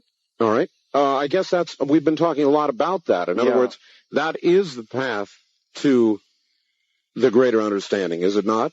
Well, certainly meditation, transcendental meditation may refer to a particular kind. I am not conversant enough. My friend John White has written a whole entire book about transcendental meditation. But meditation itself, I think, is the discipline Paramahansa Yogananda Self-Realization Fellowship that I resonate very much with. And certainly Yogananda, Here we go to Brad Steiger, out to the nation's heartland. And again, I can only think of Brad as a master after all these years. And is master the right word of an investigator into the paranormal? I think so. After all these years, you've earned that much. You're a master at that. Welcome, Brad. Thank you. Thank you. I appreciate that very warm welcome. The big news, of course, is that the two of us have written a book. Yes, and it's finally in our hands. It's finally in our hands, and this has been a secret, ongoing process now for quite a long time, through some interesting times, as a matter of fact. Yes.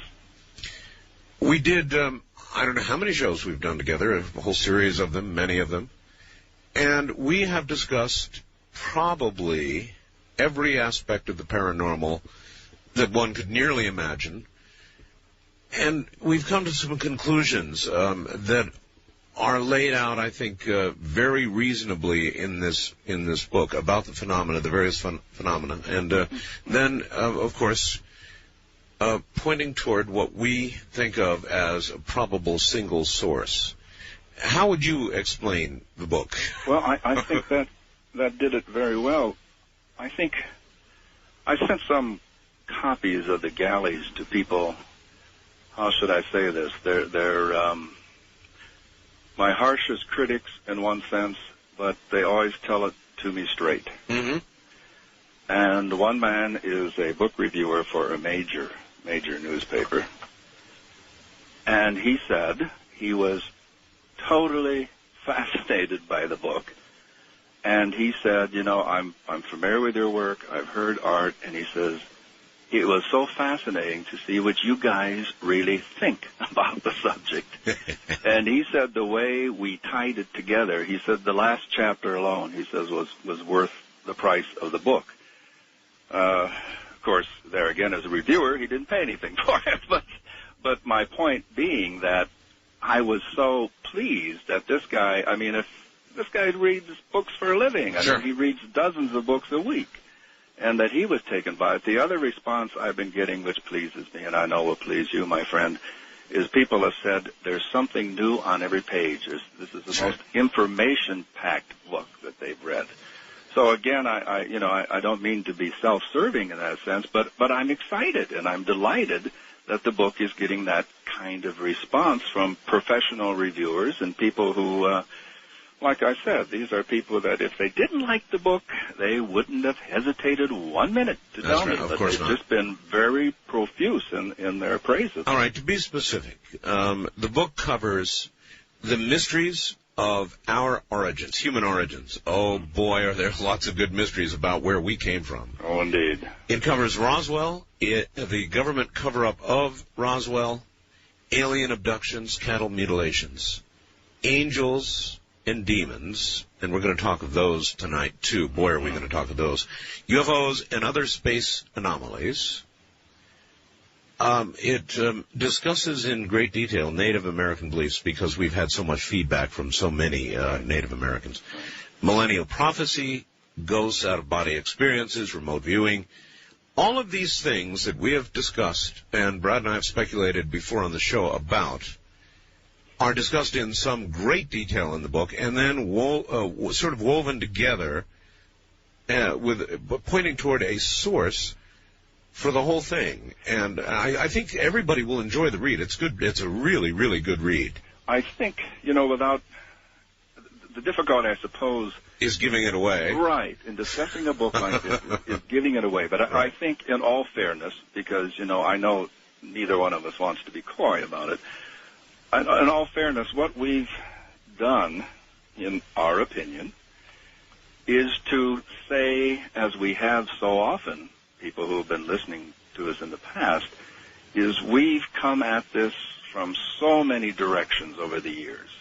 And we always kind of end up kind of chuckling and saying, yes, but couldn't an alien, couldn't that also be an angel? Sure. And couldn't this and couldn't, and we come back to saying, well, couldn't it all be a single source that manifests itself in a way that the percipient, the witness of that manifestation, would best understand it and perhaps receive the most awareness and the most enlightenment from the experience.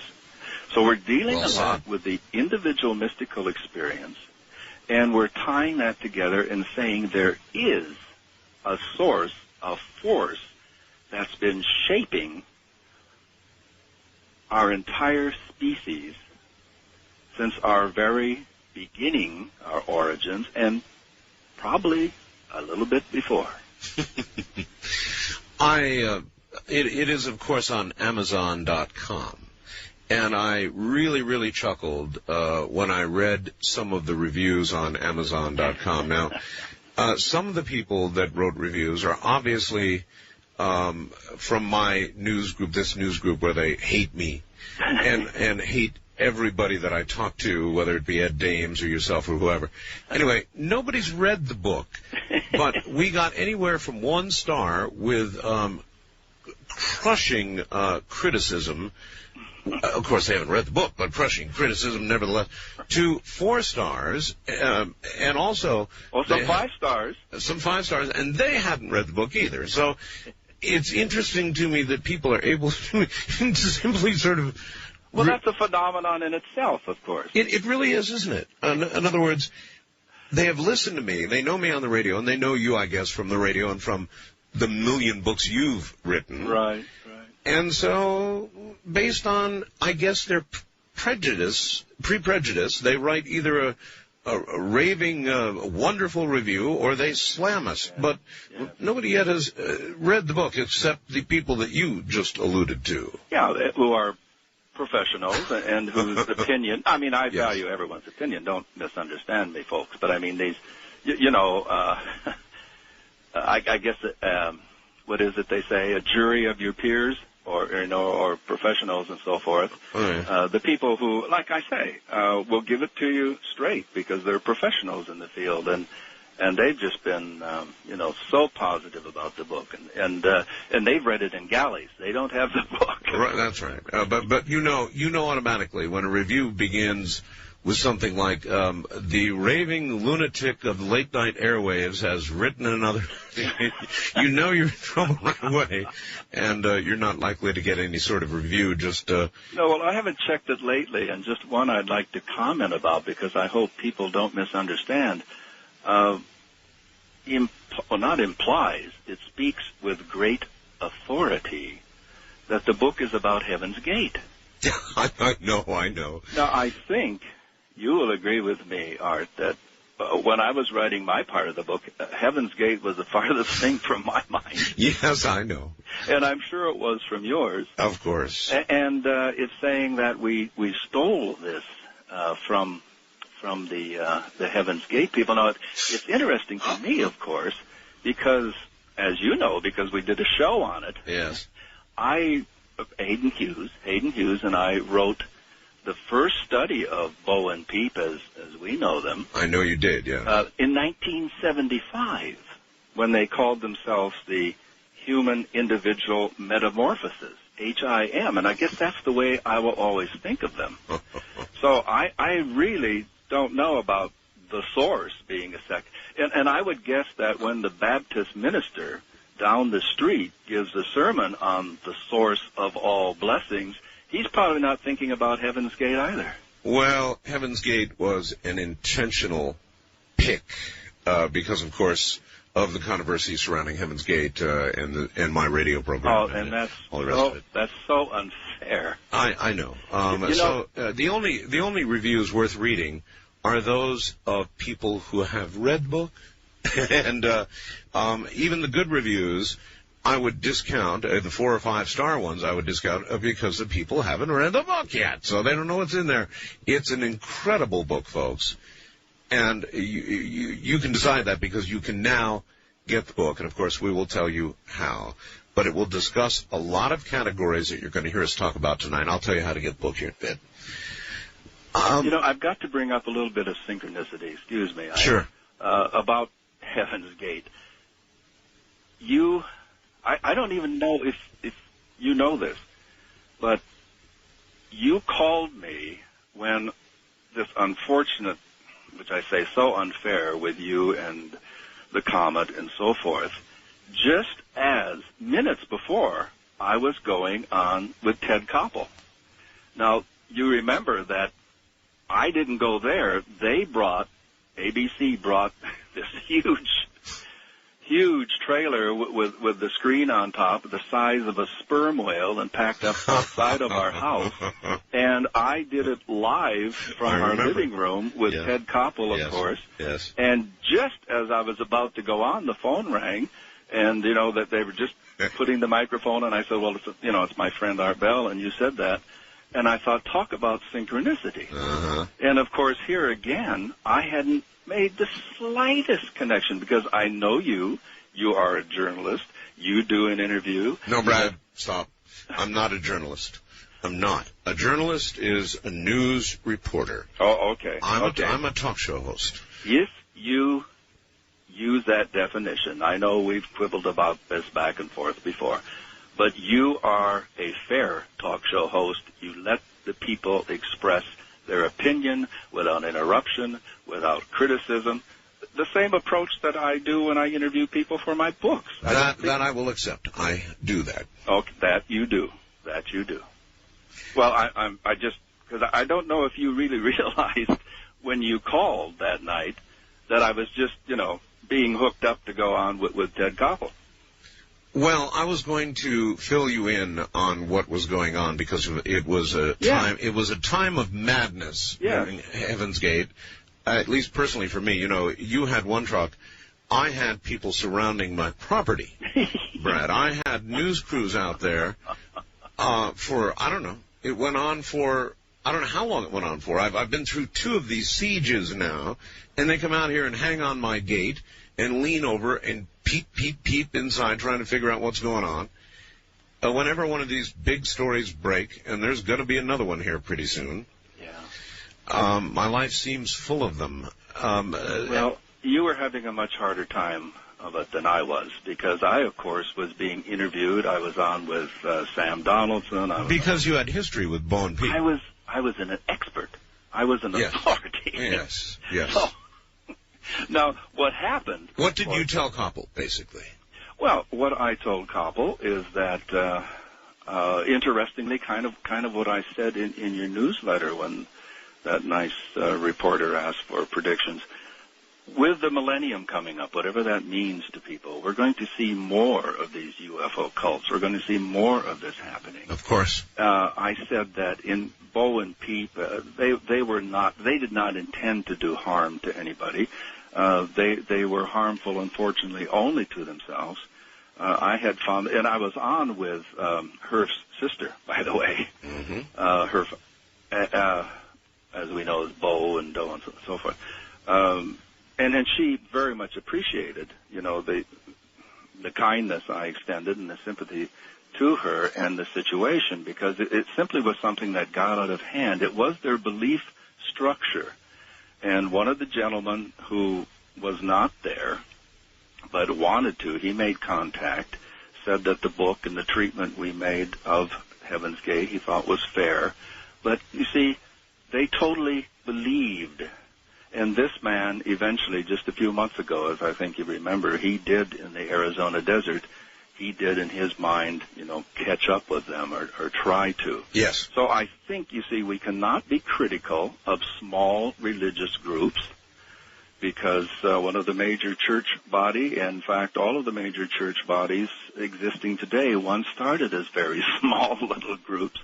And that we have to be open, but at the same time, there are certain things that we can look for in terms of some of the negative groups that demand complete obeisance and demand all your... Well, I don't really know, though, how you get into these groups legitimately without violating people's rights. In other words, here's what I think happens. In my mind, here's what I think happens. These small groups, led by somebody very charismatic, predict an event, and their faith and their belief system is dependent on this event occurring. Right. When the event doesn't occur, they make it a self-fulfilling prophecy in the manner of the Heaven's Gate suicides, or David. And they give a reason why it didn't happen. David Koresh was another example. Exactly. You know, he could have walked out of there any time, but he didn't. He could have sent the children out any time, but he didn't. That does not, in my mind, forgive what the way that event ended at all. But the fact of the matter is, he could have walked out at any time or sent the children out and didn't do that. Right.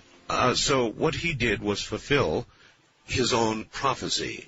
And I think that process at some point becomes inevitable. And I'm not sure how authorities, or if authorities, should really be infiltrating these groups to figure out if that's where they're headed. We have freedom of religion in this country. It's a very difficult issue. Yes, sir, it is. Hold it right there, and we'll be right back. An interesting synchronicity with regard to the book that we have written called The Source that is available as of tonight. First time ever, and for a very short time, if you can get through, and if you can't get through tonight, I know the lines are really jammed. If you can't get through tonight, tomorrow or the next day, it won't be that soon that I'll give up signing. You'll get a dual autograph copy, Brad Steiger and Art Bell.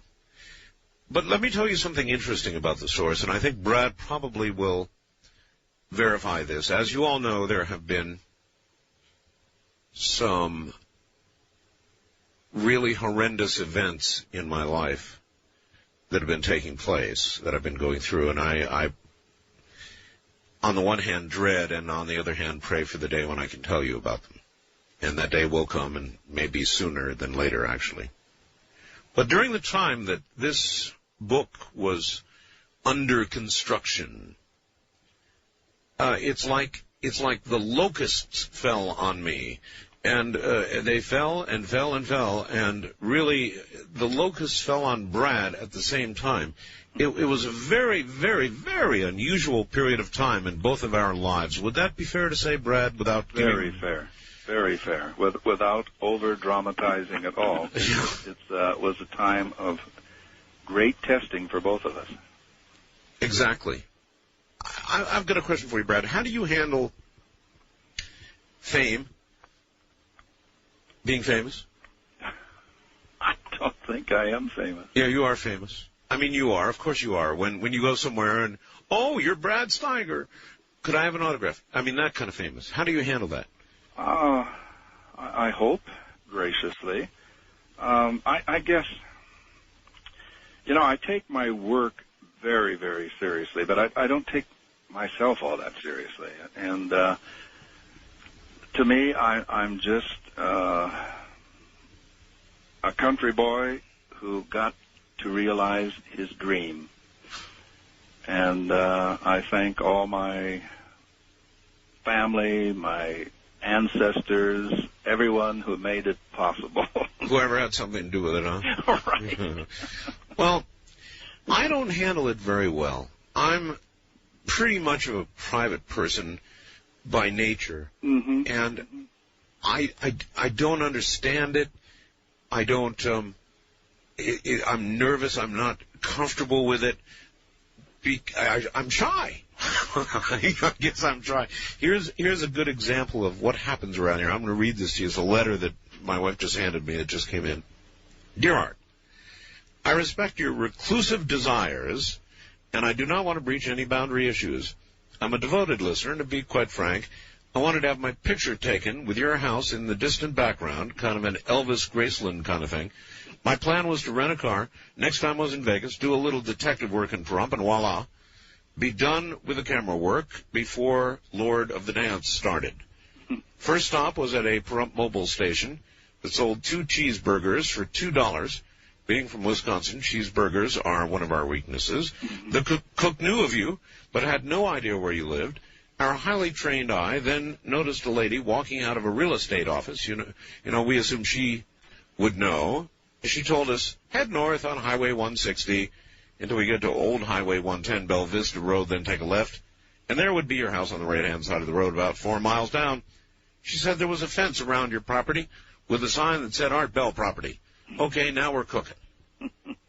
So we did as instructed. After traveling about 5 miles west on Highway 110, we noticed that signs of civilization seemed to be no longer present.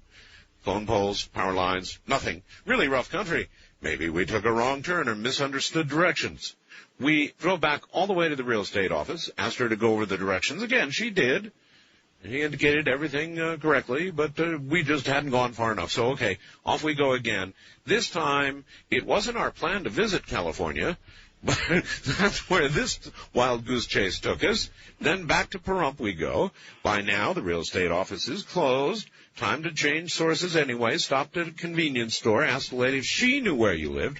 She said she knew and was all too willing to give us directions. All we had to do was head south, turn right on Homestead Road, and find Art Bell's house. She also mentioned that a friend of hers worked on your pump and hasn't been seen since. We never found Homestead Road. We were late for the show. I didn't get my nap. My lady said that I was grumpy from the disappointment of not completing my quest. And as to finding where you live, my curiosity has waned. I wish I would have considered having my picture taken in front of your post office box. Now, people are doing that, and it's like, it is, and I don't know how to handle it, Brad. I'm not good at this. I guess I am a recluse, sort of. Well, I sort of am, too. I'm a dichotomy, I guess. My years as a teacher, as a lecturer, as a college professor, that helped. But I live in Iowa, and Iowans are very unique in that regard.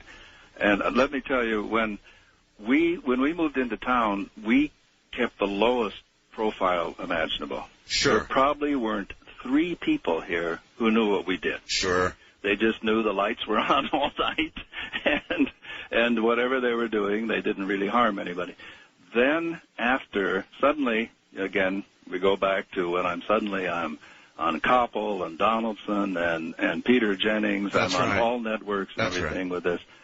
I went to the post office after all this flurry, and the postmistress said, "Okay, you're famous, but we're going to treat you just exactly the way we did before." And I said, I wouldn't have it any other way. Yeah. I'm so shy about it all. I'm really shy. It's just, I don't know. I haven't figured out exactly how to handle it yet. I suppose maybe someday I will. I wrote a little article for the newsletter, for my own newsletter, that's entitled "Be Careful What You Wish For." Mm-hmm. And a lot of people think that it's really cool to be well known or famous, and they just think about the cool side of it. They never think about the downside of it. Like, that's true. Like if anything happens at all, your entire property is surrounded by news crews, with a million times zoom cameras trying to get anything they can get. Mm-hmm. Mm-hmm. I've been through that a few times now, and it's less than heaven. All right, Brad, I want to begin talking about some of the things that we cover in our book. Certainly. And I want to start out with angels, Brad. And the reason I want to start out with angels is because, A, I know that you have done a great deal of investigation over the years into angels, and I've got a surprise second angel photograph on the website as of 5 minutes ago, folks. Yeah. Have you already seen it? No. No, you haven't seen it. I didn't even tell you about it. I will tell you about it shortly, but I want to discuss first the one that I've had up there for a couple of days. Right. This one is billed as a guardian angel, and for those of you, I know a lot of you, who don't have computers, I'll rely on Brad to back me up on this. I'll read you what I got with the picture. It says, "Dear Art, this is the ghostly guardian angel picture. From what we were able to find out, the vehicle in the picture was traveling across a bridge in Pauling, New York, where a deer ran in its path, causing the driver to attempt to avoid to hit it. The driver lost control of the vehicle, and the resulting damage is incredible. However, no one was injured or died in the crash." Now, the photograph is of a car barely off the center part of its lane toward the shoulder. And near as I can see, this car is complete toast. I mean, it is totaled. There is nobody or nothing that should have walked away from this wreck. You wouldn't think a jackrabbit could get out of that. Not a chance. And yet the occupants were neither injured nor killed.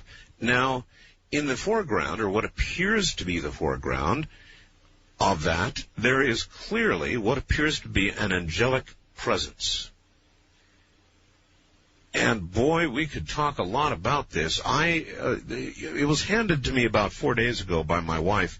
She said, wow, look at this. Ramona said, wow, look at this. And I looked at it, and, I am sent a lot of photographs, Brad, by different people. As am I. And I'm sure you are as well. And this one is got to be in the top 3 or 4 that I've ever seen. I mean, it's way high on the list. There is clearly something there. It's not a strap. It's not a reflection, as nearly as I can tell. It is translucent for the most part, but very thick in some places. I don't know. You saw this one on the website, Brad. Yeah. What did you think? Well, here again, we know that some people enjoy making up hoaxes and then laughing about it afterwards. That's right. If we can trust that this person is not using a computer in that sense, then it is a most remarkable picture. Bearing in mind, I've got I did the scan. It's a it's Kodak photograph, 35 millimeter photograph, and I've got the photograph. The thing that, when Sherry and I saw it, that we said immediately, you've of course heard countless stories of the phantom hitchhiker. Oh, yes. Well, Sherry went out in this stretch between Arizona and California where a phantom hitchhiker is often seen, and snapped the picture, and, it's that same form and that same shape. So, again, this is a very convincing manifestation. Yes, it is. It's the shape, everything. We again, from other similar photographs that have been sent us, or as I say, Sherry's taken a couple herself that bear this same. So, unless someone, is which I'm not always pleased when people do that. Well, now, in this case, we have the names of the people who sent the photograph, and we called them. Mm-hmm. And this photograph was rescued by Tara, the daughter of Kathy, from Highland, New York. Mm-hmm. And it was rescued in the sense that a professional photographer took this, somebody who would run from a local newspaper, take a photograph, and then was going to be discarded, and she picked it up and said, wow, look at this, and kept it for herself and then sent it to me. Well, one thing we know for certain, Art, if the people in that accident got out literally unscathed, then we know for certain angels were on duty. Something. I mean, it's just it's impossible. That wreck, that's just that's a you're dead wreck. Yes. And again, like I say, whether and let's accept then, as it's given in good faith. We'll accept it in good faith. I think it's a remarkable photograph. I always accept that something can be faked. Yeah. Now, when you get a computer photograph, the odds of it being faked, unfortunately, go up because of the day and age we live in. Exactly. It's not impossible to fake something on a computer and then have a print or a negative and a print created from that. I'm well aware of that. Right. So we are in very difficult times. But this is a very, very convincing picture. Very convincing picture, and as I say, we know angels were there if those people got out alive. Well, the thing is that then there are the stories, the millions of stories that people have of apparent intervention by angels, I guess. Angels? Well, it's as good a word as any, I suppose. As good a word as any. It's as good a word as any. And so you have all these stories and some rare, like this, photographic evidence. And it just blew me away. And so I make no warranties about its authenticity. How can I? No. I just tell you what I have. Now. And it's most remarkable. Okay. I've got another one for you. here comes most remarkable number 2. Well, it's up on my website. I can't see it because I'm on the line that my computer would be on. Are you really? You'll have to describe it to me. If I were able, Brad, at the top of the hour, and we go into the top of the hour, if I were to disconnect and give you time to scramble online. Well, no, I think Sherry has hers on. Oh, she can. Sure. So during the break, you think Sherry can get it on? Sure. All right, then. This one is also going to absolutely blow your mind. Here's what was sent with it. It says, this photograph was taken by a 19-year-old serviceman out of an airplane window on Easter morning of 1963. His only intention was to capture sunrise beyond Mount Fuji. When the roll of film was developed, he was astonished to discover what appears to be Christ with arms outstretched, plainly visible, visible. I've seen that. Have you? Yeah, it's really remarkable. He kept the photograph to himself, not knowing what to do with it. Upon his release from the service, he gave it to our maternal grandfather, who kept it in an envelope in a cigar box with his personal and sentimental belongings for the rest of his life. Upon his passing, the angel photograph was discovered there. It's our hope that it serves to bring joy and a reminder that we are not alone, that miracles do indeed happen to everyone who sees it. The photograph is the property and treasure of the Dennis family of Mammoth Lakes, California.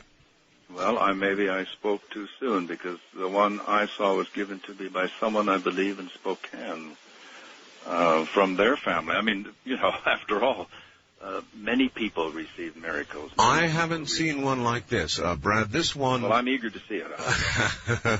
I'll pull it in. Sherry's on another line, you see, so I can pull it in during the break. That's absolutely excellent. Now, what are angels, Brad, in your best estimation? Are angels souls that were once mortal, or are angels, as others who would read the Bible would suggest, manifestations that never were human and are from God? I think angel itself simply means messenger, and there can be all kinds of messengers. I tried to deal with that, in the book we've talked about before, Guardian Angels and Spirit Guides. Yes. And, of course, in the source, you and I also threw in, aliens into the mix, because they can also be messengers. So I think any time that we receive a non-physical blessing from a non-physical entity, I think we are justified.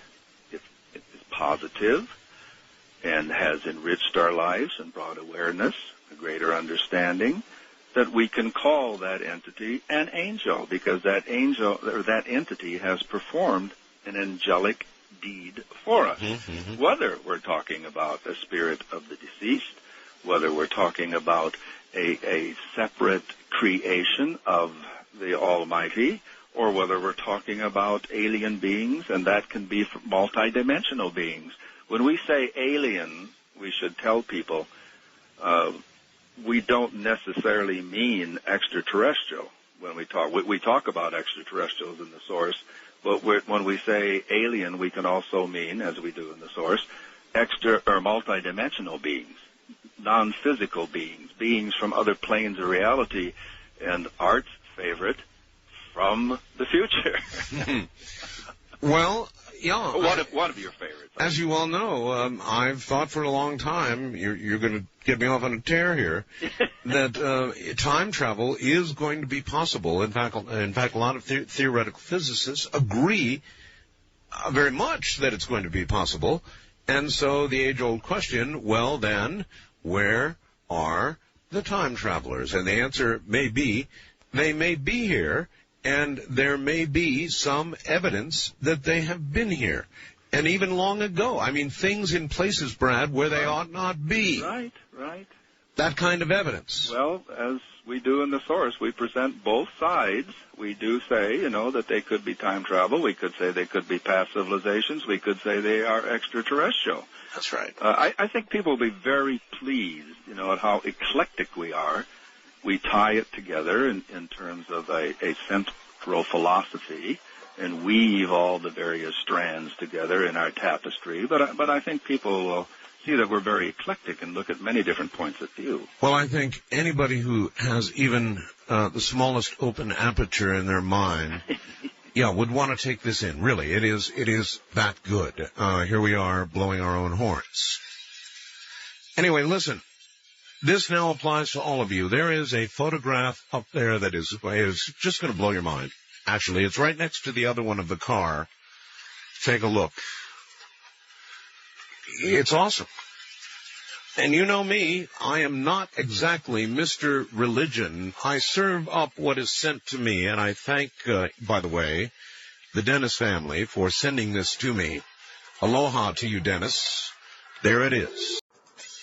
All right, back in a second to Brad Steiger, who perhaps by now has seen the photograph, the astounding photograph that I just put up on the website. It is astounding. I mean, it's a mind blower. I was talking to my board op in Oregon, and I had him go up and take a look, and he went, "Oh my God, I've got to print this out." Perhaps an appropriate phrase, I don't know. The source is a brand new book by Art Bell and Brad Steiger. It's listed that way. It ought to say Brad Steiger and Art Bell. I'm the baby author here, not Brad. Brad is the seasoned pro. He's got 100 and I don't know how many books. How many books do you have now, Brad? This is 144. 144. Stay good and close to the phone for me. 144 books. So I told our publisher that your name should have been first, and maybe he just went by the alphabet. I don't know. Alphabet is good. I don't know. But your name should have been out front, in my opinion. Well, bless your heart. It's a wonderful book, and folks, if you want it, you can get a dual autographed copy. Now, that's unusual, and I don't know how you are about this, Brad, but after a while, I can't sign anymore. So, for as long as the two of us hold out, there'll be dual autographs. Now, if Brad holds out longer than I do, you may get a Brad Steiger autograph, and you may not get an Art Bell autograph. So, or it may work out that Brad will poop out first. Unlikely, I think. I'm kind of a wussy when it comes to this. And my favorite exercise is signing books. Really? Yes. Well, then it's definitely going to be you that's going to be longer at this than myself. Oh, I'll inspire you, so you stay with it. Then you'll have to kick my butt.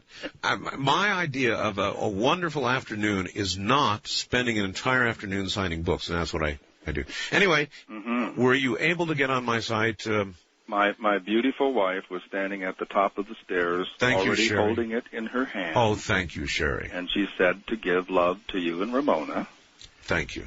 And it is a most wonderful photograph. Again, a 19-year-old serviceman took this, just trying to get a shot of Fuji.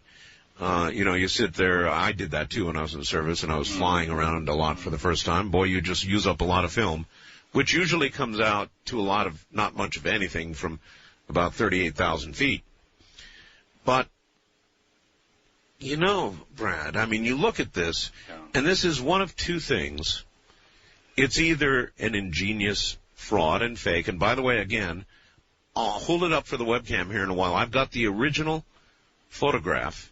I scanned this myself during the last news break, not this last one, but the prior one, and sent it to Keith that fast. Thank goodness for the web. And there it is. Now, I don't know, you have a printout of it? Yes. I'm not sure if your printout did it justice, but when you're looking at the screen... Well, I came into her office and I looked on the screen. And you looked on the screen, too. Okay. There is form. There is feature. There is a face. There is hair. There are outstretched arms or wings. That's the significant part, the outstretched arms, I think. I mean, it's just astounding. Now, again, I'll caution everybody, of course, this could be some kind of fraud, but I don't think so. And I'm sorry, Mark. Go ahead. No, I look. Anytime, just leap in. I'm saying the same things over and over again. Well, what I wanted to say in regard to this, you mentioned that it had been their personal treasure. Yes, sir. The pictures that are sent to me, again, people are not looking for any financial reward or any particular fame or notoriety. That's right. They say things like, this was our personal proof of survival, because here's a picture of, in one case, someone's sister who died when she was 5 years old. No pictures were taken, and because this was an old tintype, and the picture showed up. I mean, I get pictures like that. Pictures, I got the outstretched hand. I managed, a very circuitous route. A policeman friend whose wife was a telephone operator heard on the party line about this ghost picture that was taken. I managed to get a copy. I told the people I'd protect their identity, but it was the most incredible helping hand, a hand that had been literally, they'd seen it floating around in their house. They managed finally to get a picture of it through really accidental. I won't go into that now. But what I did with that picture, Art, I blew it up so it was life-size, and I sent it to a palmist in California who I really respected in her ability to read palms. I didn't say, I made it sound like it was an ordinary situation. I didn't say it was the hand of a ghost or the hand of whatever. And she could read the lines because it was that clear. Wow. And she sent me like a 12-page analysis, but the essence of it was, whoever owned this hand, she said, was a very compassionate, a very benevolent individual, a person, rather, who was asexual. Asexual? Right. Asexual, benevolent, compassionate. Asexual. Said probably someone who was in social work or religious service, And I thought, if that doesn't sound like the palm of an angel, I don't know what does. Right. Oh, exactly right. Yeah. So asexual, compassionate, benevolent, concerned with service to others. And I say it was like a 12-page report, but those things just jumped out. Well, who can say? Who can say? But these photographs are astounding. Now, they're beautiful. Yes. Now, it's not the one I thought. That was given to me by someone else, and it was their personal. So this was the first time you've seen this? Yes. Mm-hmm. Yes. First time for me, too. I was very improper for interrupting you, saying, I had seen that. Forgive me. But I thought you were going to describe one that I had seen. That was that family's personal proof of angels or a sign of the divine in their life. Well, if this is just a cloud formation, this is easily the most synchronistic cloud formation I've ever seen in my whole life. And may we have many more. And may we have many more. Now, here's the only thing that really drives me up a tree about discussion of angelic presence. Mm-hmm. The people who were in that automobile walked away without a scratch. Mm-hmm. We see what may well be an angel in that photograph. Mm-hmm. So then, what about most car wrecks where little children are flung through windows and 60 feet down the highway and nothing but pulp? I mean, where people are innocents and very young people die without any intervention whatsoever. How are we to reconcile this if there is angelic protection? Why, Brad, is it so spotty? The only explanation that has ever made sense to me, because I have wrestled with this, we've talked about this We sure have. And we both come from that same evangelical Lutheran background. Yes. My wife is an ordained minister. And the only thing that makes sense to me is reincarnation as a divine plan of giving people an opportunity to progress, to have had a soul experience for a particular reason, for a particular purpose. It is the most just balancing of soul energy, in my opinion. And, of course, it is a worldwide belief. We know when I get into arguments, and I never like to argue, but discuss with my evangelical friends, I like to point out that it was at the Council of Nicaea, 323 AD, that reincarnation only lost by 3 votes. Yeah, they voted on it. Or we wouldn't be having the discussion or the debate. It would be a part of Orthodox teachings. All right, then let's consider the little child that with her parents is instantly killed, the 8-month-old who is instantly killed in a car wreck. Tell me how that is explained by the concept of reincarnation, which, by the way, as you well know, I lean toward myself. This would be an opportunity to have a lifetime which would be briefly passed for the sole purpose of undergoing a particular experience that then lent or developed and increased that person's soul growth and hastened then the movement toward the light and toward another possible incarnation, or perhaps this may have been that entity's last incarnation. The person had lived a devout and holy life in the life before, and this time came back for only a brief time. Didn't have the karma to work off. Didn't have the karma to work off. But see, that suggests that what we are living in when we are here, living out long lives, indicates that we have lots of karma to work out, and we're sort of in a semi-hellish place doing that. You might say it's the equivalent of a long prison sentence versus a release on own recognizance or something. I don't know. Yeah. I don't know what a good parallel is, but no. And again, we're not choosing deep, heavy theological terms. We're speaking in layman's ordinary language here, and that's a good description of what we're in. Sherry and I like to think of this as schoolhouse Earth.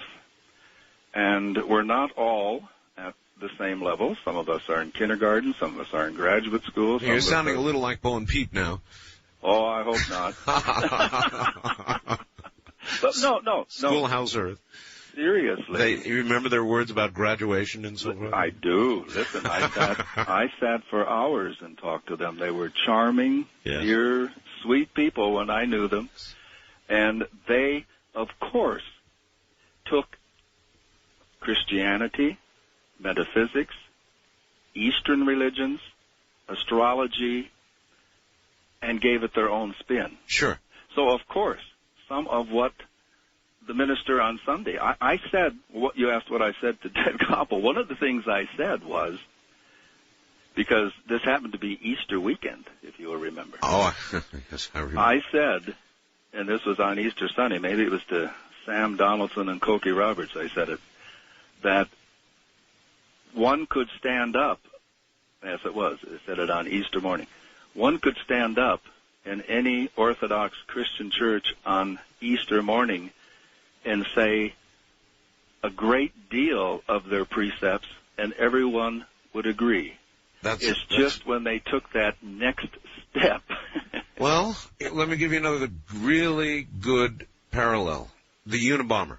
Mm-hmm. Mm-hmm. The Unabomber was a really horrid little guy who sent bombs to people. Right. Computer type people who he viewed as ecologically unfriendly. He sent them bombs in the mail. Yeah. And he wrote a manifesto. Mm-hmm. And if you separate the Unabomber's deeds from his words words in the manifesto, reading the manifesto, which I have, an awful lot of it rings absolutely true. It was just his methods of getting the word out that lacked a bit of finesse.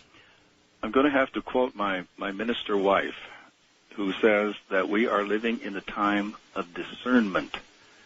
We will have all of these half-truths and partial truths and truths that sound and seem to resound with great clarity, but we must pray for the discernment to discern what these people are really talking about. When we must have the discipline to apply ourselves to have that discernment so that we don't gullibly accept the various falsehoods. We're in a very tense time right now. Tense time? Indeed. There is an understatement for you. Well, of course it is, and you know me. Brad, Master of understatement. I am telling you right now, I have never in my life, I told a story. Did you happen to hear the contrail story I told? No. Oh, no, good. I'll relate that. But listen, I'm getting dozens of faxes every day saying, hey, Art, how come it's so warm here? Hey, Art, how come the geese are flying north instead of south? Hey, Art, how come we can't see the whales this year? Right. And on and on and on and on. Ecologically, Brad, I'm telling you, we're in deep doo-doo. Why was it here, right where I'm sitting, why was it almost 70 degrees the day before yesterday, and today we have a wind chill factor of 20 below? I don't know. That's another one I'm getting. I've got faxes about the weather you wouldn't believe. Oh, I know. Now, I don't think there's any question about the weather changing anymore. Whether it's a short change or a profound long-term change is the only argument worth having. Not any more whether or not it's changing, because we're right in the middle of it. So it is, on all levels, a time of discernment. We really, in terms of Judgment Day, well, I believe Judgment Day is every day. And I think that's the way we should, as much as we possibly can, live our lives. All right, hold it right there. We're at the bottom of the hour. If you want to see the photographs we're talking about, go to my website right now. This newest one, up about a half hour ago, it'll blow your socks right off. Or you'll scoff at it, one of the two. Either way, it's a real whizzer. We'll be right back. Welcome back, Brad. Thank you. I love that Highwayman. One of my favorites. Yeah, it's impossible. You always play my favorites. You play Lorena, you play Moody Blues, you play Cyndi Lauper time after time. It's like you tune in on my brainwaves. What I do is, number one, I pick all the music that I love selfishly, and I don't play anything I don't like, and I add to my collection slowly, and I've done that slowly over the years, songs that really mean something to me. And so then I try and pick, obviously, a moment will suggest a particular piece. That's all. Simple. And since I do it, I don't have an engineer, don't want one. I can do it all myself and put it together that way. It comes together a lot better that way, I think. But well, I do too. Anyway, so I guess we've covered angels, but I'm so fascinated with them. There's one other little thing. During this last break, Brad, this has now happened to me a total of about 3 times since I've been on the air. I have a speaker which is affixed to the desk in front of me, which on top of that speaker has a camera, which I use for my webcam. Right. And it all came crashing down during this last break. At other times, I've had my door crashed. I've had things happen to me. And inevitably, Brad, it scares the hell out of me, number one. And number two, it provokes me into thinking that because I'm sitting here discussing the kinds of things that you and I are discussing right now, it's some kind of a stupid sign. I mean, there is no reason for this thing. It's impossible for it to have done what it just did. And yet it did it, and I spent all my last break trying to retrieve it from the floor and reset it. An entire speaker and camera system went to the floor just for no reason whatsoever. Maybe something, maybe nothing. I don't know. I'm really confused because, Brad, I'm telling you, I'm actually skeptical. People don't think of me as skeptical because I allow ideas to be presented on the radio without a 60 minutes type interrogation of those who present the ideas. Right. So they then translate that to mean that I believe in everything that I am told, which is absolutely untrue. Nevertheless, I'm beginning to find all of this a little challenging. Now, all of this was held down by those, what are they, Velcro strips. Mm-hmm. I mean, there's no way it could have come loose, and yet it's like someone took a hand and slapped it all down. I did nothing at all. Just as I closed the mic, it all went down. It freaks me out, Brad. Well, and it can be signs, not to make you freak out even more. It can be coincidence, but by the same token, I remember a couple times when we've done shows where something like this has happened. So can I. So I hope it is not I that's doing it to you. Well, I'm not close to that possibility, Brad. I'm really not. I'm sitting here trying to get this damn camera adjusted now. I think I told... maybe I didn't. I'll just tell it quickly because I don't like to be redundant. But I think I told you the time some years ago where I was working with a poltergeist case, and the people called me. We thought we had done away with it, and this was I was now back in my office, and we're talking it's at least 1,500 miles away, but through the phone line I could hear the thumps and the people screaming, and the poltergeist was throwing things around and upsetting things. Right. So again, I spoke in a great kind of exorcist kind of voice and tried to, and they said, you've dissipated the energy. And I'm feeling very satisfied with myself. And I had no more than hung up the phone, and books started flying off my shelves, and my office wall cracked like someone had taken a sledgehammer, and there was actually a large crack. I mean, it made that. Whatever this energy is, it followed the phone line to my office over 1,500 miles away. I think that it is a mere consideration, a honest, legitimate, intellectual consideration of these things that allows them in. I swear, Brad, I do. If you look at, for example, the Ouija board, to me, the Ouija board is A, pretty scary, but B, just a conduit. Is like sort of like opening a door. It's a conduit, and when you start using a Ouija board, you, not the board, are in a state of mind that allows whatever it is, good, bad, indifferent, to come through. I totally agree, and conduit is the same term I use. The Ouija board, that's why I warn people. This is not a child's game. When we talk about any of this, or playing seance on your slumber party, these things are not games. These things are real. But even as we talk, Brad, of course, I'm not sure that what we're doing right now is all that different. Because as we consider these things intellectually as possible, I think we allow for them. And we open ourselves to them now. There's no question. And each time we do a show, and I'm sure you do too, but I'll get as many as 600 to 800 letters from just dear, wonderful people who say the kindest things, but many of them will describe a similar manifestation that occurred to them while they were listening to us. An unexplained... Well, see, that backs me up. That backs me up.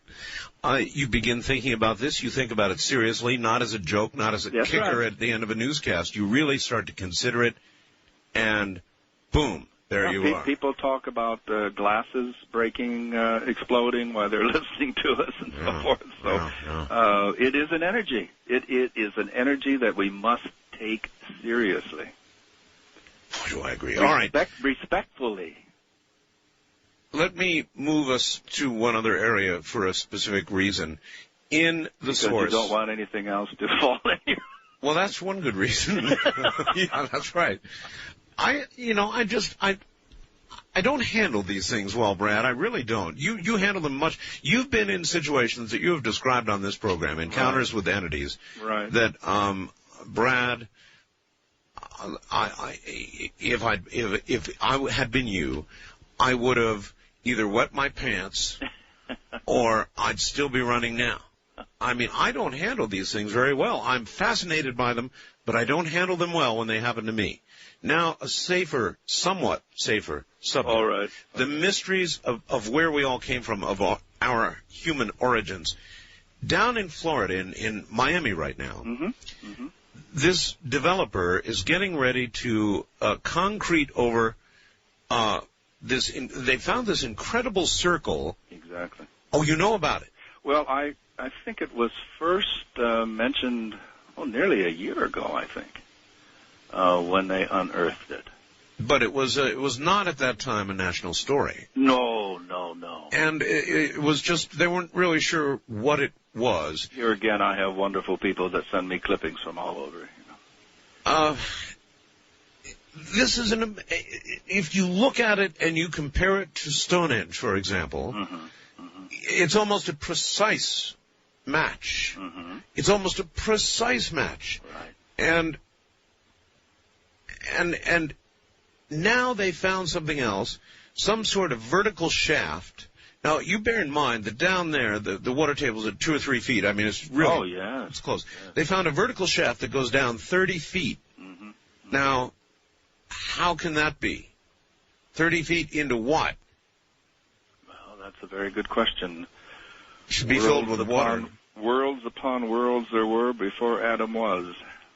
And here we are on the eve almost. I mean, the 26th, or it could be now, between now and the 26th, or in the middle of the night for all we know. And the developer may or may not move it. He's offered to move it. I don't know if it'll end up being moved, and I don't know that it should be moved. That's a tough call. It's a tough call, all right. But without time to study it, Brad, and to find out what it is, how in God's name are we going to find out where we came from?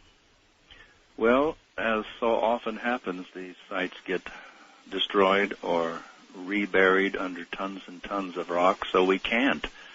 And I'm not really a paranoid kind of person, but sometimes it seems as though there are those that don't want us to really understand the truth of our origins. Here. I agree with you completely. Now, in this case, I think it's mainly driven by a $100 million project, which is being held up. I mean, that's no small matter. But I really do agree with you. I think that the religious institutions of the world would have a great concern if there were a discovery which seemed to definitively suggest that it didn't all happen exactly as they have explained to us. Yes. The situation in Washington State at this time, where the first they argued, was this a trapper, was this a Native American, and then it was determined that it was much older and that it was Caucasian. Now, again, I felt somewhat vindicated because in my books for years I've been saying that there was a prior civilization, Caucasoid, on this continent. Right. And there are skeletal remains, which I have designated, all over the United States, especially in the Southwest. All of this is covered, by the way, in the source, folks. Yes, it is. Yes, it is. Now, of course, and I think the situation there, because the Army Corps of Engineers just covered everything again under tons and tons and tons of rock and gravel to avoid having what they said a political incident.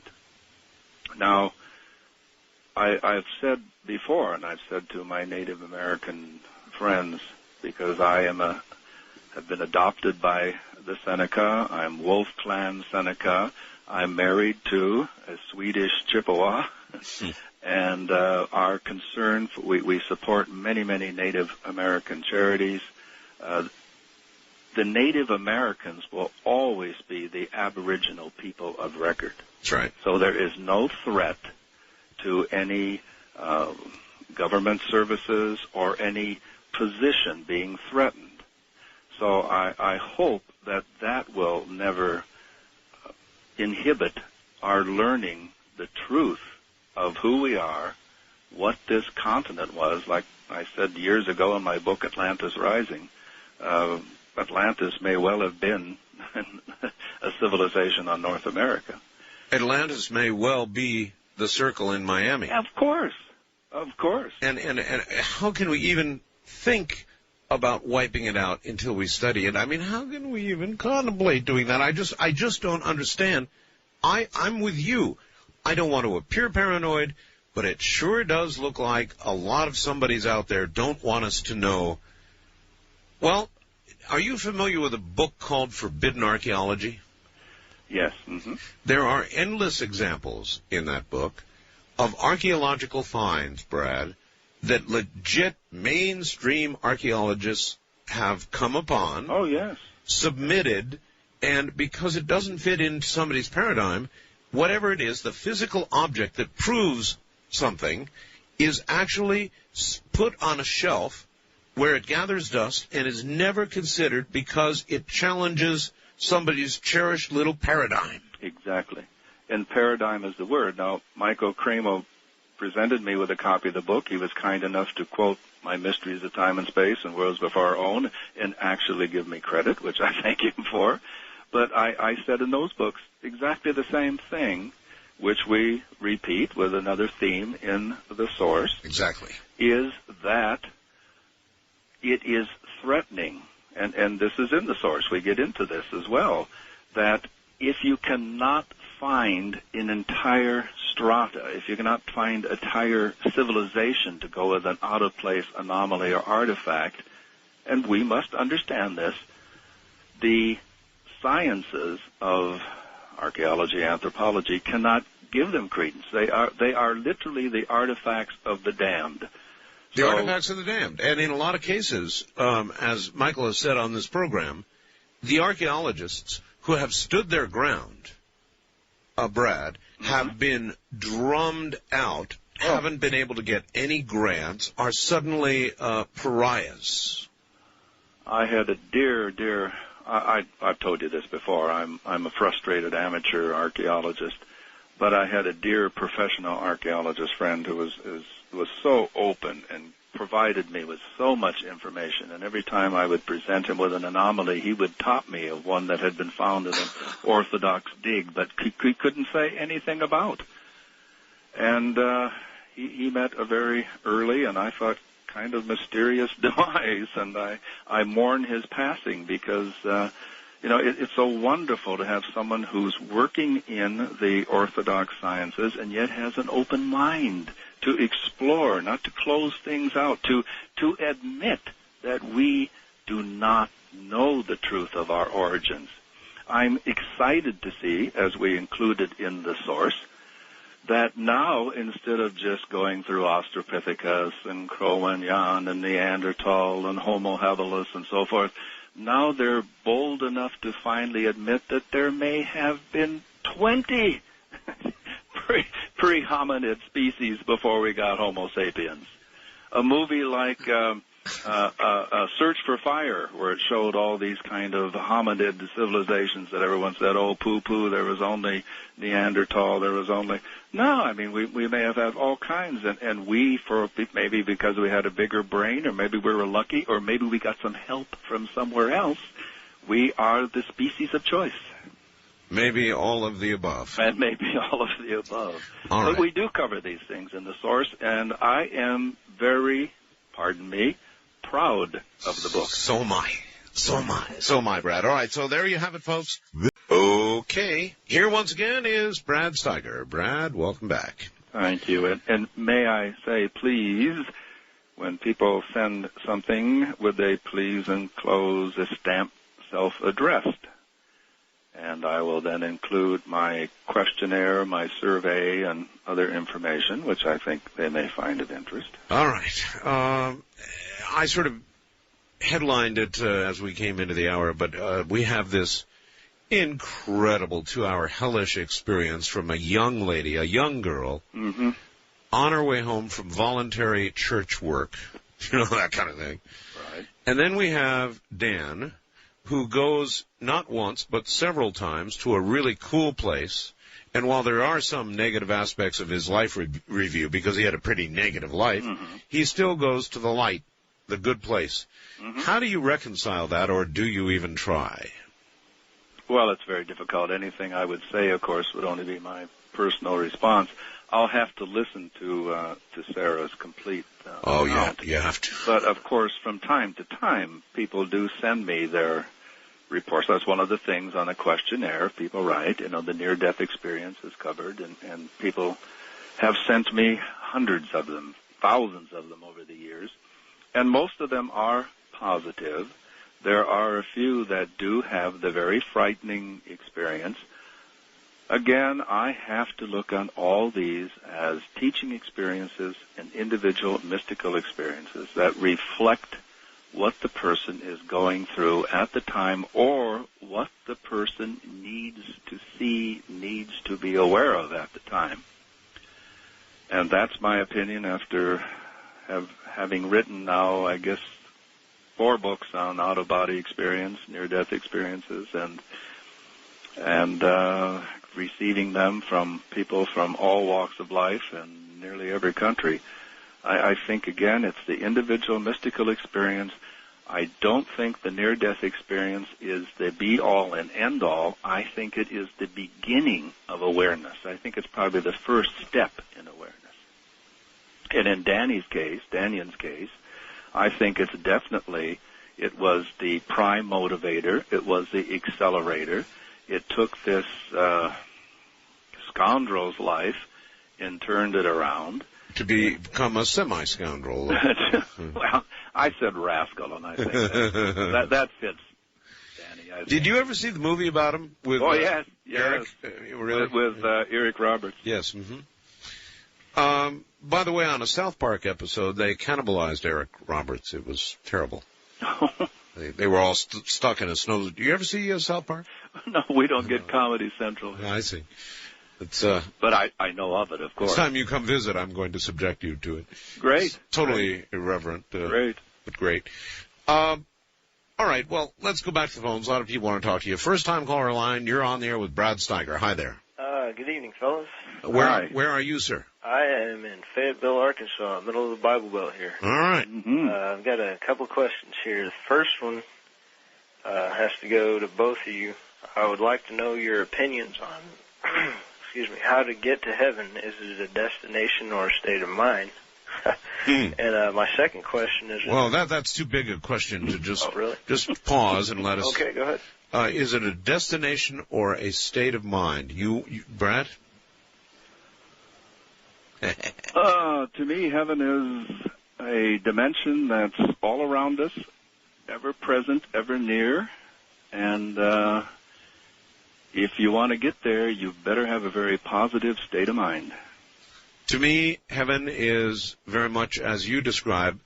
I think that the movie What Dreams May Come may say it quite well for me. I think that we are our own judges in the end, and I think we end up where we put ourselves. That's best I can do, caller. Anything else? I have the same philosophy, Art. Yes. Okay. And something you said earlier, you were quoting comments by young people about the year 2000 problem. Yeah, I've got them right here, by the way. Okay, good. I just wanted to let you know, not all of us are not that unaware. I'm 19 myself, and I live and support myself barely. Good for you. And the problem I have is, I hear you have recommendations for this stored food. Basic stuff, yeah. And stuff like that. And my problem is, someone like me, in my position, I can't afford to prepare. I know this stuff is coming, but yes, you I can. can't afford. Yes, you can. And even J. Michael Stevens says, look, if you can't afford to buy their stored food, then go out and do basics like get rice, get other things that you can store. There are steps you can take on your own. And so if you can't afford to buy the fancy stored food, which is a nice way to go, with 10-year shelf life, then at least do the simple stuff, just to get ready for a period of time of disruption. And just do it a little at a time. Yeah. Well, I don't have much time left, apparently. Well, in that case, you better get started, right? I'm bad about that. I'm kind of lazy. Well, in that case, what will you do when you run out of food? Just curious. I have no idea. Chew on my leg. Just sit on your couch. Chew on your leg? When you get to that point, you be sure and call me if we have phones working, all right? Oh, sure. If you That'd make a hell of an interview. Want a bite, I'm well-toned. Thanks for the call, sir. Wildcard line, you're on the air with Brad Steiger and Art Bell. Hi. Is that me, Art? Yes, it sounds like you. My name is Celine. I'm calling from Walnut Creek, California. Wonderful. First, I'd like to say you have a wonderful wife. If she's up with you these hours and assisting you, I have to say thank you to her for all of us who are listening. How kind of you. She is Ramona, and you're exactly right. She's with me every minute. You found the right partner, evidently. That's fact. That's a whole other subject, too, by the way. I'd also like to thank my father, who lives in Nevada and has been an avid listener of yours for years, and who introduced me to you, which is these days probably the best thing a parent could do to their child. I'm 39, and he's quite older, but nonetheless. Let me tell you what happened. One thing I'd like to interject. I remember once you had Dr. Michael Newton on, and I subsequently picked up his book and read it. And one question you had was, I'd sure like to know what the time frame is for reincarnation. That's right. And I have consulted with someone who, his name is Nick Nocerino. Okay, let me clarify that question just a little bit. I want to understand from our reference of time, linear time here on Earth, right, what kind of span of time is involved, because I think when you're there is no time. Yes, but let me tell you what this man has done: clinical research on AIDS patients and all sorts of things, where he's done everything from hypnotherapy with them. He also was Dale Walker's teacher, just so you know. Okay. I know Nick very well. He's one of my dearest buddies. He's tremendous. And he has, even in his studies, if you can get this, they quantified the weight of the soul. And that's to say that when you go to sleep, consistently from patient to patient, the body elevated or lightened up by, I think it was 2 grams. Oh, no, that's. Do you know where I could get that well, information? Yeah, your friend. Brad knows him. Yeah, and in my book, Returning from the Light, I have Nick's own past life experiences. Yeah, he's in the process of writing about 3 books, and I went just to have an aura reading and work on a few things. He lives here in the Bay Area, and I asked him these questions. This was before I even heard your show, so when it came up, I tried to call in, but of course the lines were so busy. At any rate, I said, well, what is the ordinary reincarnation span? He said, well, what I found out in my experience was that it's generally, if you do not change cultures, it's generally 2 years these days. If you change cultures, you actually hang out and acclimate, and it's about 5 years just to get up to speed because of the complexity of what you have to learn and comply with. Prepare for, probably. Right, exactly, the preparation involved.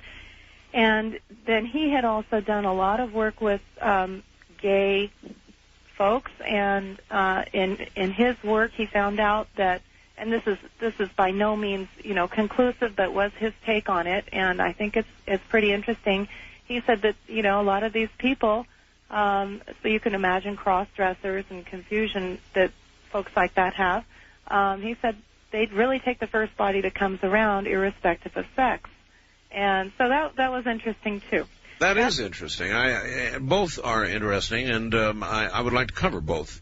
Now, first of all, with regard to the soul, for a long time, Brad, it was kind of like almost an urban legend that there had been a real honest-to-goodness medical study that documented loss of weight at the moment of death. And I hunted Brad for years. And finally, I said something on the air, and somebody, I'll be doggone if they didn't send me the study. It was done in the late 1800s. Can't do that kind of thing now. And they were very careful. It was it's well written up. I could actually put it up on the website any moment now because I have it. Keith has it. And it documented a portion of an ounce of loss at the instant of death in every human studied, and no loss whatsoever when animals passed away, which rubs against a little bit of the grain of what I personally believe about animals, but nevertheless, I found it incredibly fascinating. And here's a lady talking about a slight reduction during sleep, and we all know about OBEs. So it's kind of interesting. Well, it's fascinating. There's a lot of good research going on. Like I say, I've known Nick for many, many years, and he certainly does fine research. He sent me the most astonishing collection of ghost photographs that he's taken, and it's just fabulous. He's always been cooperative. He's always been a good friend to me. When we talk about past lives and time, again, studies will vary. We did studies in the 60s, and the subjects we worked with there, we seemed to find an average of 80 years, and then someone will say 200, and I think these are very individual things, and one surely cannot speak dogmatically, but we're just, I mean, this is always the tip of the iceberg. This is the challenge, and the more people seriously and without an axe to grind and without belittling the works of others, and the more we contribute, the more we share, the more we're going to learn. Yeah, I guess that's all true. I just, you ever sit down and wonder where you are in that process, in the process of moving toward a more perfect being? Are you early on in the process? Are you midway? Are you near graduation? Going back to Schoolhouse Earth here. Well, sometimes I look at me and I say, I wonder why God hasn't given up a long time ago. I've had a couple near-death experiences. And then I say, well, I guess the Father, Mother, Creator, Spirit realizes I'm a human being, but mostly I'm a human becoming. I'm still in a work in progress. Same here. Here's the only problem I have with near-death experiences. They're only near death. They're near death. And one can imagine medical explanations for what people experience. One can imagine that, unfortunately. And now, if somebody were to come back after 3 days or a week, I'd want to have a long talk with them.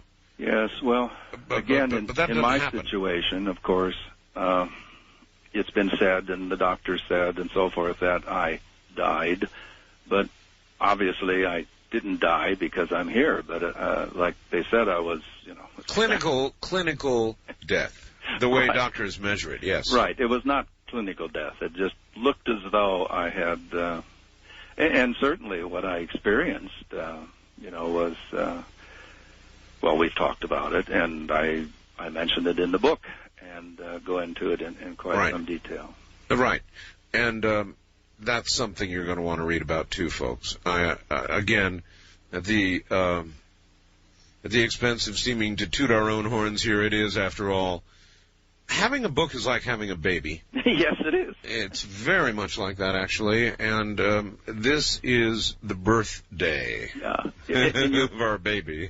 And you're proud, but yet you don't want to talk about it too much and seem too proud. I know. No, I as I said before, and I say it unabashedly, I'm very proud of the book. I think it accomplishes a great deal that we set out to do, and I think people are just going to be really excited by it. And like I say, the response I've got from professional reviewers that they're, as one person said, I can't get over it. Every page has something new in it, some new fact. And where did you guys get all that? I think we'll both be interested to hear comments. You always sort of sit back and you wait with a little nervous twitch. So they'll be coming. Wildcard Line, you're on the air with Brad Steiger and Art Bell. Hi. Good evening, Brad, Art. Hi. Art, about 10 years ago, I referenced a book because it was a clinical study by Drs. Osis and Haraldson. I think the title was At the Hour of Death. Yes, sir. Yes, sir. And I wonder if Brad ever across that book. It was a study of 2,000 individuals, about half in this country in Canada, about half in India, I think. And right. I quoted it in one of my books there, and Carlos Osas, of course, did some fabulous early research in it. Yes, and you know, one of the things that was brought out in there that is apparently in their study. Now, I've had NDEs too, and what I saw in there, that is reading the book. In fact, I had to do a lot of reading myself after they happened. You know, surely. Back there it wasn't much discussed, but there was choices between good and evil, and in consequence of whether or not apparently people were good and evil depended on who came to get them, and the spirits, you know, as they departed this life. And you know, when Daniel was speaking last night of some of the savagery that he saw in consequence of our perhaps breakdown of society, and as you go to the Book of Revelation and other things, it looks like you know, Art's given pretty good advice when he encourages people to store for and to prepare for. Oh, I believe so. But at the same time, do you think our society has a responsibility, perhaps, maybe of getting on top of some of the problems in our society? I mean, surely we see our freedom slipping away as the Bill of Rights slips down, the Aldous Huxley mindset, the porn, the occult, and of course now putting it on the internet and getting into the schools. Do you feel we have some accountability for that? I definitely feel we have accountability. Yes. As we were talking earlier, I don't know if you heard that portion, sir, but we were saying that this is part of what's falling away from us, is that so many people had the confidence of our technology, our science, and these are wonderful things, but we felt as though maybe we really were gods, maybe we really were in complete control, and what we're finding out now is, you know, just how puny we are. We have the resources, we have the intellect, we have the spirit if we choose to use it, but accountability has to be a very large part of our responsibility to this planet and to each other. You know, it's like a race, and I wonder, as we race down this path toward whatever's coming, or coming back, whether we spiritually will rise to the occasion, or the occasion will run over us, as one would hit a... That's the choice. That's the choice we make. I think it's the choice we make every day. Yeah, I think you're right. I just wonder. We make that choice every day. Right now, I'm not too encouraged. I try to hold out a little hope, but I'm not too encouraged right now. We'll be right back.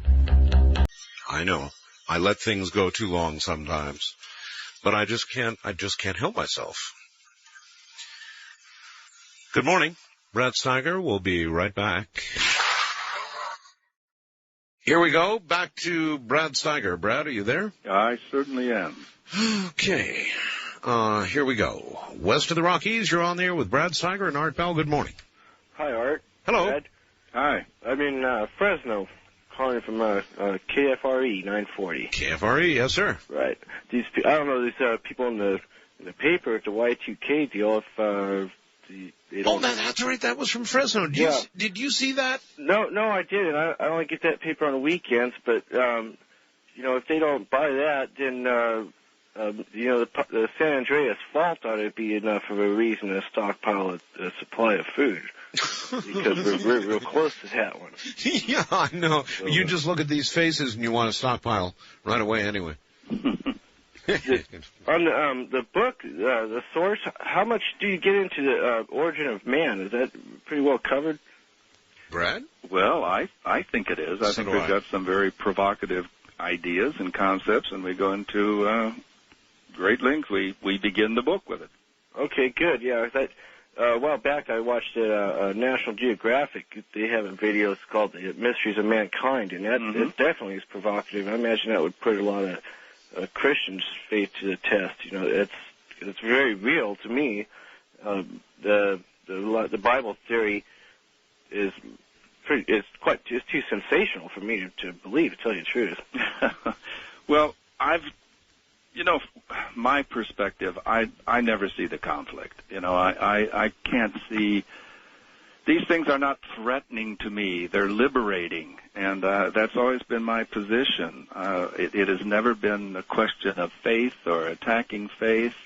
These are realities. These are things we need to face. I want to know who we really are, and I think that only enriches us. That only, for the people who feel threatened, their God is threatened, I think it makes God that much bigger. You know, that's me, but I cannot see that these things can be anything other than liberating and enriching for us.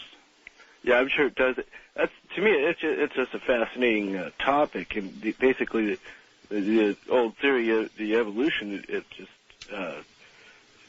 seems more practical. Well, one thing, I don't know if you were listening earlier where we mentioned that now, and we have this in the book, the different hominid species that were coexistent with us. And we describe in the book some incredible skulls which we ran across in Peru that were just mind-blowing because they are not ape. They are, we don't know what. They are hominid, humanoid, whatever you want to say, but they aren't us. And they have just looking at it, the brain capacity would probably be twice ours. Mm-hmm. How much of that information do you think might have been suppressed? Well, the incredible thing is, you see, we find these things in hidden little private museums, and they are. We said earlier, they are the artifacts of the damned because they are not recognized by conventional orthodox scientists because they don't fit into the paradigms with which they are accustomed to or pleased to deal with. Right. But there are so many of them are showing up now that they just can't ignore them any longer.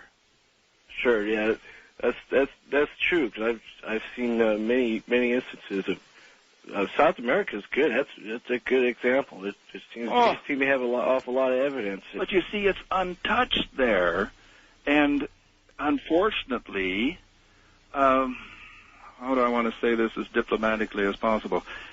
They don't have the sense of awareness or pride, and these things have been grabbed by private collectors. They've been taken home. They've gone here and they've gone there, and we've just been fortunate to be able to track a few down.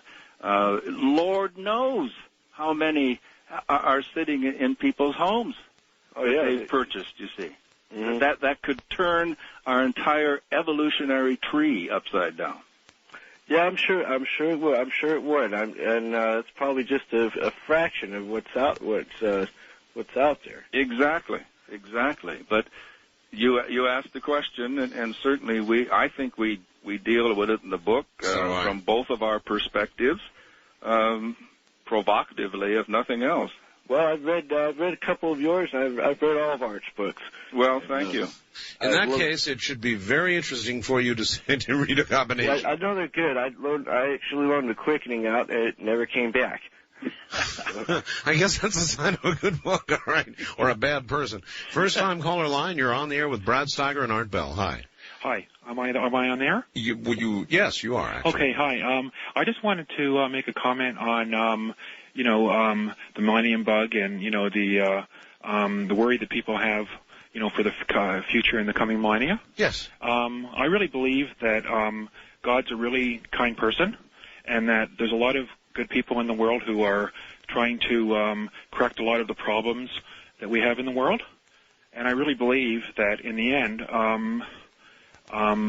with God's help, their endeavors to make the world a better place to live in and to cure a lot of the problems that are here and a lot of problems we've created, God will help them, these people, help their endeavors to make this world a better place to live in a success. And sure we're going to have problems, and we've always had problems as long as the Earth has been around. But we've always seemed to kicked them in the end, and in the end, things have worked out, you know? Yes, but the only thing that worries me about yours is a fine attitude, commendable, but I'm afraid that it's going to cause people to sit on their butts when they ought not do so. That's the only thing that scares me about that. Well, I think, you talking about problems and, making people aware of things that are going on and programs that can reach, internationally and reach a lot of ears, will help people think about things that are wrong. And if maybe they have a chance to do something about it, people like you and others who talk about things like that might make them aware of certain things. And if they, have it within their power to help things get better in whatever area they have an ability to help in, they might, because of people like you making them aware, so that it kind of encourages them. All right. Well, I appreciate that. That sounds good. But again, coming back to my Fresno newspaper, now I'll say a little more. It was a whole page of the paper, and they put pictures of 4 people up, and they asked them, "Are you concerned about the Y2K computer problem?" Asked at Canyon Plaza Shopping Center, Kings Canyon Road, and Chestnut Avenue in Fresno. First gal, who's an assistant manager, said, quote, "I don't know about it.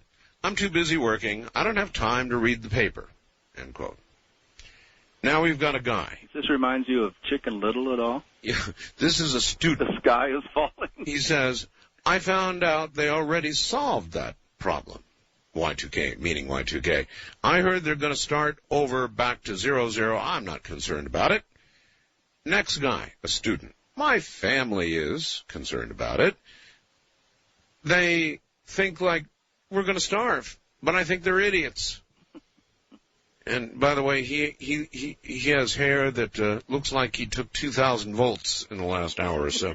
And then finally, a young lady who says, "This country is way too commercial. I think if we crash, it's cool." Now, this is the generation, Brad, that's coming along to do I know not what. Well, remember, we had that 19-year-old call in and say that he wasn't that way, and to give us hope that there are many, many others like it. Yeah, well, these were 4 real winners. Wildcard line, you're on the air with Brad Steiger and Art Bell. Hi. You do have a screener, Art. No, I don't. You don't? No. You answered the phone. I answered the phone. Oh, okay. Well, thank you for the excellent manner in which you presented my question regarding the viewing of Y2K to Ed Dames. Okay. You're a superb interviewer, Art. And besides that, I didn't screen you at all. All I said was, "Do you have a question for Brad Steiger?" Well, thank you. I'm glad to get on. I didn't ask you what was it. I said, "Do you have a question for Brad Steiger?" Isn't that what I said? Yes. Okay. Certainly. Well, keep it straight here. My mother died this year, and I'd like to know if there's some way I could communicate with her.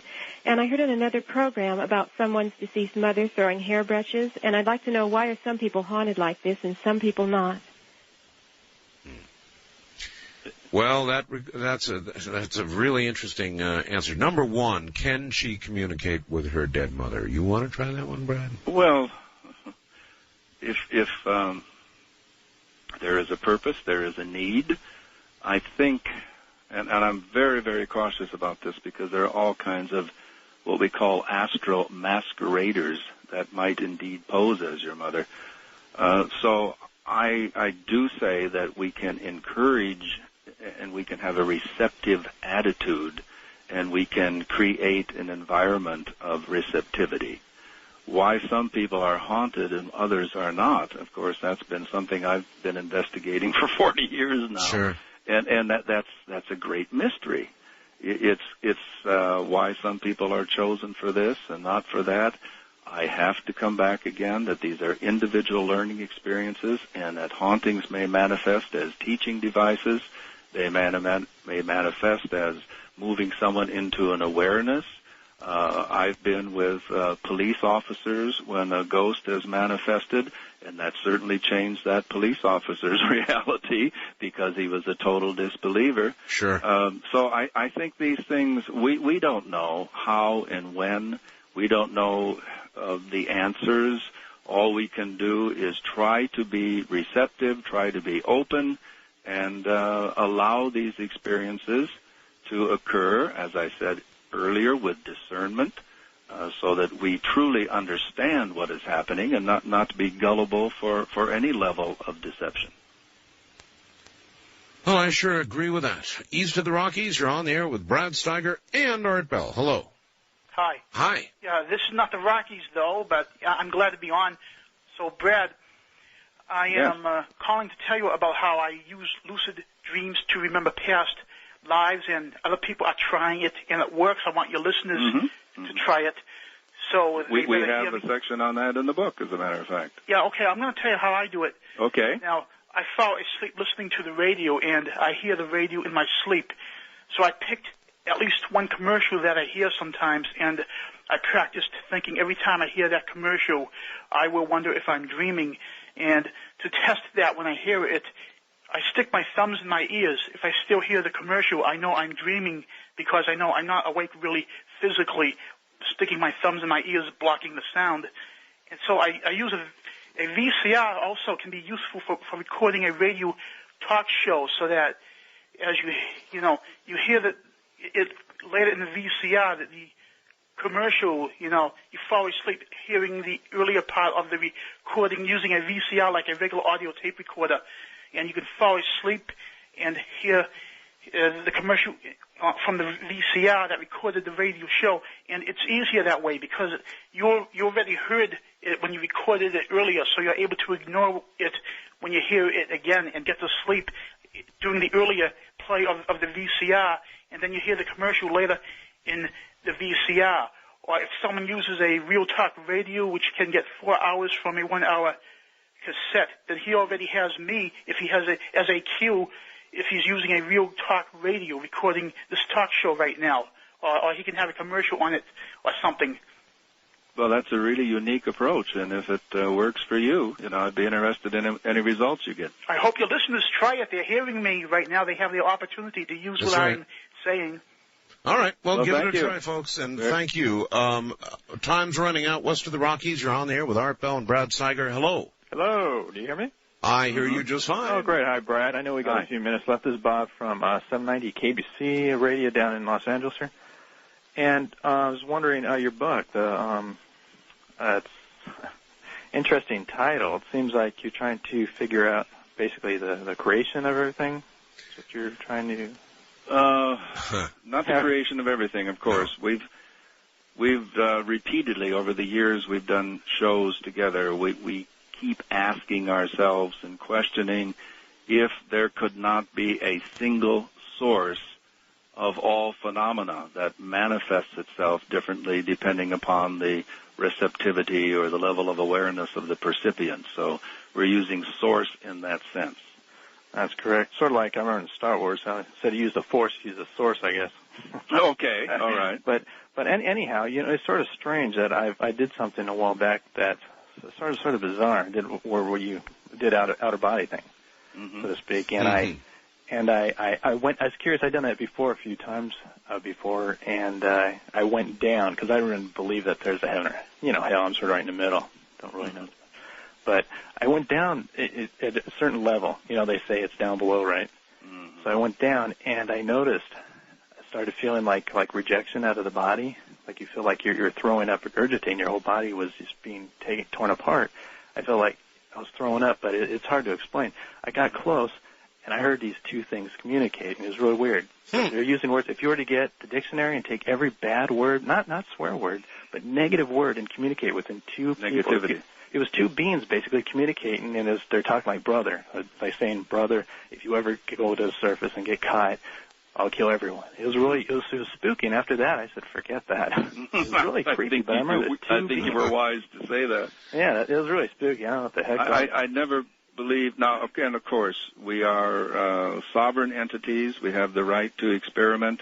But like you, my friend, we also should have the wisdom to know when to stop. Yeah, but that was got close enough to where you could hear it but not see anything. Just you could feel your body, just a rejection coming out. It was really bizarre. Really strange, but it was strange. You had two beings. I don't know what they were, but it was the most negative thing you could ever experience. Well, but again, wasn't it a very good learning experience for you? Absolutely, yeah. Right. I really still can't put my finger on exactly what that was, but it's something you'll never forget.